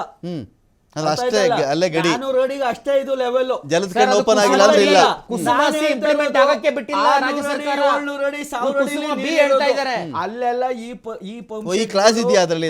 ಕುಸುಮ ಬಿ ಕುಸುಮ ಸಿ ಅಂತ ಇದೆ. ಇವು ವರ್ಕ್ ಆಗಲ್ಲ. ಇಷ್ಟೆಲ್ಲ ಸಮಸ್ಯೆಗಳು ಇಟ್ಕೊಬಿಟ್ಟು ಆಮೇಲೆ ಕೇಂದ್ರದ ಏನೇ ಅನುದಾನ ತಂದ್ಬಿಟ್ರು ಇವ್ರ ಹೆಸರು ಇಟ್ಕೋತಾರೆ. ನಾನ್ ಹೇಳೋದು 50-50 ಹೆಸರು ಇಡೋಣ, ರಾಜ್ಯದ್ದು 50 ಇಡೋಣ, ಕೇಂದ್ರದ್ದು 50 ಇಡೋಣ. ಇವ್ರೇನ್ ಮಾಡ್ಬಿಡ್ತಾರೆ, ಸಿದ್ದರಾಮಯ್ಯ ಮೋದಿ ಯೋಜನೆ ಅಂತ ಇಡ್ಬೇಕಾ ನೀವು ಹೇಳೋದು? ಕೇಂದ್ರ ರಾಜ್ಯ ಎರಡೂ ಬರ್ಲಿ. ನಾವ್ ಹೇಳೋದು ಒಂದನ್ನೇ ಕ್ರೆಡಿಟ್ ಯಾಕೆ ಇವ್ರು ತಗೋತಾರೆ? ಆಮೇಲೆ ಆ ದುಡ್ಡು ಎಲ್ಲಿಂದ ಹೋಗಿದ್ದು? ಅದು ನಮ್ದೇ ದುಡ್ಡು ನಮ್ಗೆ ಕೊಟ್ಬಿಟ್ಟು ಅವ್ರ ಹೆಸರು ಹಾಕೊಳ್ಳೋ ಅವಶ್ಯಕತೆನೂ ಬೇಕಿಲ್ಲ. ಚರ್ಚೆ ಮತ್ತೆ ಮುಂದುವರಿಸ್ತೀನಿ, ಕಶ್ಯಪರಿಂದ ಮುಂದುವರಿಸ್ತೀನಿ. ಒಂದು ಮಂತ್ರಿ ಬದಲಾವಣೆ ಅನಿಶ್ಚಿತತೆಯಲ್ಲಿ ರಾಜ್ಯ ಒಂದು ಕಡೆ ತಗಲು ಹಾಕೊಂಡ್ಬಿಟ್ಟಿದೆ. ರಾಜ್ಯದ ಒಳಗಡೆ, ಸರ್ಕಾರದ ಒಳಗಡೆ ಒಂದು ವಿರೋಧ ಪಕ್ಷ ಇದೆ, ಆ ವಿರೋಧ ಪಕ್ಷಕ್ಕೆ ಒಬ್ಬರು ನಾಯಕರಿದ್ದಾರೆ. ಇಷ್ಟೆಲ್ಲ ಚರ್ಚೆಗಳ ನಡುವೆ ಅಹಿಂದ ಸಮಾವೇಶ ಇವೆಲ್ಲ ಇಶ್ಯೂನ ಡೈವರ್ಟ್ ಮಾಡ್ತಕ್ಕಂಥ ಒಂದಷ್ಟು ಅಸ್ತ್ರಗಳ ಇದು. ನೋಡಿ ರಮಾಕಾಂತ್ ಅವರೇ, ಅದನ್ನು ನೆಕ್ಸ್ಟ್ ರಿಪ್ಲೈ ಮಾಡ್ತೀನಿ. ಫಸ್ಟ್ ಇವರು ಕೇಂದ್ರದ ಯೋಜನೆಗಳ ಬಗ್ಗೆ ಮಾತಾಡೋದು, ಅದ್ರ ಬಗ್ಗೆ ಯಾಕಂದರೆ ನಾನು ಆನ್ಸರ್ ಕೊಡಲೇಬೇಕು. ಇವಾಗ ನ್ಯಾಷನಲ್ ಹೈವೇ ರಾಷ್ಟ್ರೀಯ ಹೆದ್ದಾರಿ ಕಾಮಗಾರಿಗಳ ಅನುದಾನದಲ್ಲಿ ಪ್ರಮಾಣವನ್ನು ಕೇಂದ್ರ ಹೆದ್ದಾರಿ ಭೂ ಸಾರಿಗೆ ಸಚಿವಾಲಯ ಭಾರಿ ಕಡಿತ ಮಾಡಿದೆ. 23-24ರಲ್ಲಿ 12,695 ಕೋಟಿತ್ತು. 24-25ರಲ್ಲಿ 11,147 ಕೋಟಿತ್ತು. ಆದರೆ ಈ ವರ್ಷ ನವೆಂಬರ್ ಅಂತ್ಯದವರೆಗೆ ಕೊಟ್ಟಿರೋದು ಮಾತ್ರ 6,000 ಕೋಟಿ, 6,000 ಕೋಟಿ. ಇವಾಗ ಎಲ್ಲಾ ರೋಡ್ಗಳನ್ನು ನಾವು ತಗೊಳ್ತೀವಿ, ನಾವು ಹ್ಯಾಂಡ್ ಓವರ್ ಕೊಟ್ಬಿಡಿ ಅಂತಾರೆ. ನಿನ್ನೆ ಏನಾಯ್ತು ಹಿರಿಯೂರಲ್ಲಿ ಏನಾಯ್ತು ಸರ್? ಅರ್ಧಂಬರ್ಧ ಬೆಂದ ಕಾಮಗಾರಿಗೆ ಗಾಡಿ ಆಕ್ಸಿಡೆಂಟ್ ಆಯ್ತು. ಬೇರೆ ಕಡೆನೂ ಆಕ್ಸಿಡೆಂಟ್ ಆಗ್ತಾ ಇದೆ. ಅವೈಜ್ಞಾನಿಕವಾಗಿ ಬೆಂಗಳೂರು ಮೈಸೂರು ರೋಡ್ ಮಾಡಿದ್ರು, ಕ್ಲೀನಾಗಿ ಎಕ್ಸಿಟ್ ಎಂಟ್ರಿ ಎಲ್ಲ ಏನೋ ಇರಲಿಲ್ಲ. ಅವೈಜ್ಞಾನಿಕ ಕಾಮಗಾರಿಗಳು ಮಾಡಿ ಆಕ್ಸಿಡೆಂಟ್ ಆಗ್ತಿತ್ತು. ಯೋಜನೆಗಳಿಗೆ ನಮ್ದೇ ಇವಾಗ ನೀವು ಹೇಳಿದ್ರಿ, PM ಹೆಸರು ಹಾಕಿ PM ಬೋರ್ಡ್ ಹಾಕಿ ರಿಬ್ಬನ್ಗಳು ಕಟ್ ಮಾಡ್ತಾರೆ. ಏನಾಗ್ತಿದೆ ಇವ್ರದ್ದು ಯೋಜನೆಗಳು? ಫ್ಲಾಪ್ ಆಗ್ತಿದೆ. Coming back to the topic Jal Jeevan Mission. ನೀವು ಒಂದು ಒಳ್ಳೆ ಮಾತು ಹೇಳಿದ್ರಿ ರಮಾಕಾಂತ್ ಅವರೇ. ಒಂದು ನೀರಿನ ಮೂಲ ಇರಬೇಕು. ನೀರಿನ ಮೂಲ ಇಟ್ಕೊಂಡು ನಾವು ಯೋಜನೆ ರೂಪಿಸಬೇಕು ಜಲ್ ಜೀವನ್ ಮಿಷನ್ಗೆ. ಈ ಜಲ್ ಜೀವನ್ ಮಿಷನ್ಗೆ ನೀರಿನ ಮೂಲ ಇಲ್ಲ. ಎಲ್ಲೋ ಒಂದು ಬೋರ್ವೆಲ್ ಇರುತ್ತಂತೆ, ಆ ಬೋರ್ವೆಲ್ ಇಂದ ಲಿಫ್ಟ್ ಮಾಡೋದಂತೆ. ಈ ಯೋಜನೆ ಆಲ್ರೆಡಿ ನಮ್ಮ ಸ್ಟೇಟ್ ಗೌರ್ಮೆಂಟ್ಗಳು ಮಾಡ್ತಾನೆ ಇತ್ತು. 35,698 ಕೋಟಿ ಟೋಟಲ್ ಯೋಜನೆ ಜಲ್ ಜೀವನ್ ಮಿಷನ್. ಕರ್ನಾಟಕ ರಾಜ್ಯದ ಶೇರು 24,598 ಕೋಟಿ. ಕೇಂದ್ರ ಸರ್ಕಾರದ ಶೇರು 11,786. ಅದಕ್ಕೆ ಯಾಕೆ ಇವ್ರ ಯೋಜನೆ ಇವ್ರ ಹೆಸರು ಇಟ್ಕೋಬೇಕು? ಜಲ್ ಜೀವನ್ ಮಿಷನ್ ನಮ್ದು ಯೋಜನೆ ಅಂತ ಬಾಯ್ ಬಡ್ಕೋಬೇಕು ರಸ್ತೆಯಲ್ಲಿ ನಿಂತ್ಕೊಂಡು. ನಮ್ಮ ಷೇರು ಕೊಡ್ತಿರೋದು ಒಂದು 60ರಿಂದ 65 ಭಾಗ. ಕರ್ನಾಟಕ ರಾಜ್ಯದ ತೆರಿಗೆ ಹಣ ರಾಜ್ಯದ ಇದು ಕೊಟ್ಟು ಏನಪ್ಪ ನಮ್ಮ ಜನತೆ ಕೊಡೋ ದುಡ್ಡು 60ರಿಂದ 65%. ನಮ್ಮ ಯೋಜನೆ ಅಂತ ಯಾರು ಡಿಮ್ಯಾಂಡ್ ಮೇಲೆ ಯೋಜನೆ ಬಂದಿದ್ದು ಜಲಜೀವನ್? ಇದಕ್ಕೆ ಸ್ಟೇಟ್ಗಳ ಅರ್ಜಿ ಹಾಕಿದ್ವಾ? ಗ್ರಾಮ ಪಂಚಾಯತ್ ಅನೇಕ ಕಡೆಗಳಲ್ಲಿ ನೀರಿದ್ದಿದ್ದು ನಾವು ಗಮನಿಸಿದ್ದೀವಿ. ಕೆಲವು ಕಡೆ ನೀರೇ ಇರದಿರೋ ಬರ ಪ್ರದೇಶಗಳಲ್ಲಿ ಸ್ಥಿತಿ ಭಿನ್ನವಾಗಿರಬಹುದು ಕೆಲವು ಜಿಲ್ಲೆಗಳ ಮಟ್ಟಿಗೆ. ಬಟ್ ಅನೇಕ ಕಡೆಗಳಲ್ಲಿ ಗ್ರಾಮ ಪಂಚಾಯತ್ ನೀರು ಒದಗಿಸ್ತಾ ಇದ್ದು ನಮಗೆ ಗೊತ್ತು. ಯಾವುದೇ ಜಿಲ್ಲೆಯಲ್ಲೂ ನೀರಿಲ್ಲ. ಕೆಲವು ಉತ್ತರ ಕರ್ನಾಟಕದ ಜಿಲ್ಲೆಗಳು ಹೊರತುಪಡಿಸಿ ನಾನು ಮಾತಾಡ್ತಾ ಇದ್ದೀನಿ ಇದನ್ನು. ಇದು ಯಾರ ಡಿಮ್ಯಾಂಡ್ ಇದು? ಈ ಥರ ಜಲಜೀವನ್ ಮಿಷನ್ ಬರಬೇಕು ನಮಗೆ, ನರೇಂದ್ರ ಮೋದಿ ಅವರು ಬಂದು ಇಲ್ಲಿ ನೀರು ಕೊಡಬೇಕು ನಮಗೆ, ಇದು ಯಾರ ಕೋರಿಕೆ ಇದು? ನೋಡಿ, ಇವಾಗ ಕೇಂದ್ರ ಸರ್ಕಾರದ ಇಲಾಖೆ ಮಂತ್ರಿ ನಮ್ಮ ರಾಜ್ಯದವರೇ, ತುಮಕೂರು ಸಂಸದರು ಸೋಮಣ್ಣವರು. ಇವಾಗ ನಮ್ಮ ಈ ಯೋಜನೆಗೆ 23,000 ಕೋಟಿ ಕರ್ನಾಟಕ ರಾಜ್ಯನೇ ಬೇರ್ ಮಾಡ್ತಿರ್ಬೇಕಾದ್ರೆ ಮಿಕ್ಕಿದ್ದ ಯೋಜನೆಗಳು, ಇವಾಗ ನಾವೊಂದು 10 ಯೋಜನೆಗಳು ಹಾಕೊಂಡಿದ್ದೀವಿ, ನಾವೊಂದು 500 ಪ್ರಾಮಿಸಸ್ ಮಾಡಿದೀವಿ, ನಾವು ಅದನ್ನ ಫುಲ್ಫಿಲ್ ಮಾಡ್ಲೇಬೇಕು ತಾನೆ. ಇವ್ರ ಯೋಜನೆಗೂ ದುಡ್ಡು ಕೊಟ್ಟು ನಮ್ಮ ಯೋಜನೆಗೂ ದುಡ್ಡು ಹೊಂದಿಸಿ ಇವ್ರು ಕೊಡ್ತಿರೋ ದುಡ್ಡಲ್ಲೂ ಕಡಿತ ಮಾಡಿ ರಾಜ್ಯದ ಸರ್ಕಾರ ಎಲ್ಲೋಗ್ಬೇಕು, ಆಪೋಸಿಷನ್ ಆಳುವ ಸರ್ಕಾರ ಎಲ್ಲೋಗ್ಬೇಕು ನೀವೇ ಹೇಳ್ಬೇಕು. ವಾಪಸ್ ಹೊರಟೋಯ್ತು ದುಡ್ಡು, ಅಲ್ಲಿ ಆ ಯೋಜನೆ ವಾಪಸ್ ಹೊರಟೋಯ್ತು. ಫಾರ್ ಎಕ್ಸಾಂಪಲ್ ಕೊಡ್ತೀನಿ, ಕೆಲಸ ಮಾಡಲಿಲ್ಲ ನೋಡಿ. ಇವಾಗ ಒಂದು ಬಡ್ಜೆಟ್ ಬುಕ್ಕಲ್ಲೇ 5,500 ಕೋಟಿ ಭದ್ರಾ ಮೇಲ್ದಂಡೆ ಯೋಜನೆಗೆ ಬೊಮ್ಮಾಯಿ ಅವ್ರು CM ಇದ್ದಾಗಲೇ ನಿರ್ಮಲಾ ಸೀತಾರಾಮನ್ ಅನೌನ್ಸ್ ಮಾಡಿದ್ರು. ಇಲ್ಲಿವರೆಗೂ ಆ ದುಡ್ಡು ಬಂದಿಲ್ಲ. ಈ ದುಡ್ಡು ಬಂದ್ರು 5,300 ಕೋಟಿ ಕೆಲಸ ಅಷ್ಟ ಮಾಡಕ್ಕಾಗಲ್ಲ. ನೋಡಿ, ಜಾಸ್ತಿ ಆಗ್ಬಿಟ್ಟಿದೆ. ಹಳೆ ಕಾಲಕ್ಕೆ ಅದು ಆಗೋಯ್ತು. 2022ರಲ್ಲಿ ಅವರ ಸರ್ಕಾರ ಇದ್ದಾಗಲೇ ಅನೌನ್ಸ್ ಮಾಡಿದ್ರು. ಫರ್ಗೆಟ್ ಕಾಂಗ್ರೆಸ್. ಇವ್ರು ಕಾಂಗ್ರೆಸ್ ಇದ್ದಾಗ ಒಂದು ನಯಾ ಪೈಸಾ ಕೊಡಲ್ಲ. ಆಪೋಸಿಷನ್ ರೂಲ್ ಸ್ಟೇಟ್ಗೆ ₹1 ಬೇಕಂದ್ರೆ ನಿಮ್ಗೆ ಗೊತ್ತು, ಇತಿಹಾಸ ಇದೆ. ಕಳೆದ ವರ್ಷ ಭೀಕರವಾಗಿ ಬರ ಇದ್ದಾಗ ನಾವು ಸುಪ್ರೀಂ ಕೋರ್ಟ್ಗೆ ಹೋಗ್ಬಿಟ್ಟು ನಾವು ದುಡ್ಡು ತಗೊಂಡ್ಬಂದಿದೀವಿ. ಆ ಮಟ್ಟದ ಇವರು ರೈತರನ್ನ ಕಡೆಗಣಿಸಿ ರಸ್ತೆಗೆ ನಿಲ್ಸಿ ಆ ಮಟ್ಟದ ರಕ್ತ ಹೀರೋ ಸರ್ಕಾರ ಬಿಜೆಪಿ. ಕುಸುಮ್ ರೈತ ಸಮ್ಮಾನ್ ಅಂತಾರೆ ನೋಡಿ, ಎಲ್ಲದಕ್ಕೂ ರೈತ ಸಮ್ಮಾನ, ಕುಸುಮು, ಮೋದಿ ಯೋಜನೆ ಡೇಟ್ ಪ್ರಕಾರ ಬಂದು ಅಕೌಂಟ್ ದುಡ್ಡು ಬೀಳುತ್ತೆ. ಇವ್ರು ಮಾಡಕ್ಕಾಗತ್ತಾ ಹಿಂಗೆ? ಅಲ್ಲ ನೋಡಿ, ಇವಾಗ ಅದೇ ಸರ್ಕಾರ ಬಿಜೆಪಿ ಸರ್ಕಾರ ಇದರಲ್ಲಿ ಇದೆಯಲ್ಲ, ಮಹಾರಾಷ್ಟ್ರದಲ್ಲಿ ಇದೆಯಲ್ಲ, 1 ತಿಂಗಳು ಹಾಕ್ಬಿಟ್ಟು ಯಾಕೆ ಬಂದ್ ಮಾಡ್ಬಿಟ್ರು? ಟ್ರಿಬಲ್ ಇಂಜಿನ್ ಸರ್ಕಾರ, ಸ್ಟೇಟು, ಲೋಕಲ್, ಸೆಂಟ್ರಲ್ ಹೇರಳವಾಗಿ ಬರ್ತಾ ಇದೆ ದುಡ್ಡು. GST ಯಲ್ಲೂ ನಂಬರ್ 1 ಅವರೇ, FDI ಯಲ್ಲೂ ನಂಬರ್ 1 ಮಹಾರಾಷ್ಟ್ರ ಒಂದೇ. ಯಾಕೆ ಇವರು ನಾವು ಯೋಜನೆ ಮಾಡಿರೋ ಯೋಜನೆಗಳು ಯಾಕಲ್ಲಿ ಇಂಪ್ಲಿಮೆಂಟ್ ಆಗಿ ಯಾಕೆ ಫೇಲ್ ಆಗಿದೆ? ಗ್ಯಾರಂಟಿ ಯೋಜನೆಗಳು ಮಧ್ಯಪ್ರದೇಶಲ್ಲಿ ಫೇಲ್, ಡೆಲ್ಲಿಲಿ. ಈಗ ನೀವು ಇಷ್ಟೆಲ್ಲ ಕೆಲಸ ಮಾಡ್ತೀರಲ್ಲ, ಇಷ್ಟೆಲ್ಲ ಕೆಲಸ ಮಾಡ್ತಾ ಇದ್ದೀರಲ್ಲ, ಈ ಸಿದ್ದರಾಮಯ್ಯನವರು, DK ಶಿವಕುಮಾರ್, ಈ ಪ್ರಹಸನ ಎಂಡ್ ಆಗೋದು ಯಾವಾಗ? ನೋಡಿ, ಒಂದು ವೇಳೆ ಕೆಲಸ ಮಾಡಿದ ನಿಜ ಆದ್ರೆ ಎಲ್ಲ ಬಣ್ಣಗಳನ್ನ ಮಸಿ ನುಂಗಿತು ಅಂತ ಒಂದು ಮಾತಿದೆ. ನಿಜ, ಮಸಿ ನುಂಗ್ಬಿಡ್ತು ಅಂತ ನೋಡಿ. ಎಲ್ಲ ಬಣ್ಣ ಹಾಕ್ಬಿಟ್ಟು ಮೇಲ್ಗಡೆ ಮಸಿ ಎರಚ್ಬಿಟ್ರೆ ಅದ್ರ ಮೇಲೆ ಇಷ್ಟೊಂದೆಲ್ಲ ಕೆಲಸ ಮಾಡಿದ್ಮೇಲೆ ಮಸಿ ತರ ಇದು. ಅವ್ರು CM ಅಂತೆ, ಇವ್ರು CM ಅಂತೆ. ಇದು ಇವತ್ತು ಬೇರೆ ಜಮೀರ್ ಬೇರೆ ಜಾಯಿನ್ ಇದಕ್ಕೆ, ಈ ಕ್ಯಾಂಪ್ಗೆ ಜಮೀರ್ DCM ಅಂತೆ. CMದೇ ಇತ್ಯರ್ಥ ಆಯ್ತಾ ಇಲ್ಲ ಅಲ್ಲಿ, ಜಮೀರ್ DCM ಅಂತ ಹೇಳಿ. ಇದೆಲ್ಲ ಯಾಕೆ ಮಸಿ ಎರಚ್ಕೊಳ್ಳೋದು ಯಾಕೆ ಮಾಡ್ತಾ ಇದೀರಿ ನೀವು ಒಬ್ಬರೊಬ್ಬರ ಮೇಲೆ? ನೋಡಿ, ಇವಾಗ ರಮಾಕಾಂತ್ ಅವರೇ, ಮುಖ್ಯಮಂತ್ರಿಗಳಿದ್ದಾರೆ, ಉಪಮುಖ್ಯಮಂತ್ರಿ ಹೇಳಿದ್ದಾರೆ, ನಮ್ಮ ಹೈಕಮಾಂಡು ಯಾವತ್ತಿಂದ ಹೇಳ್ತಾ ಇದ್ರಿ?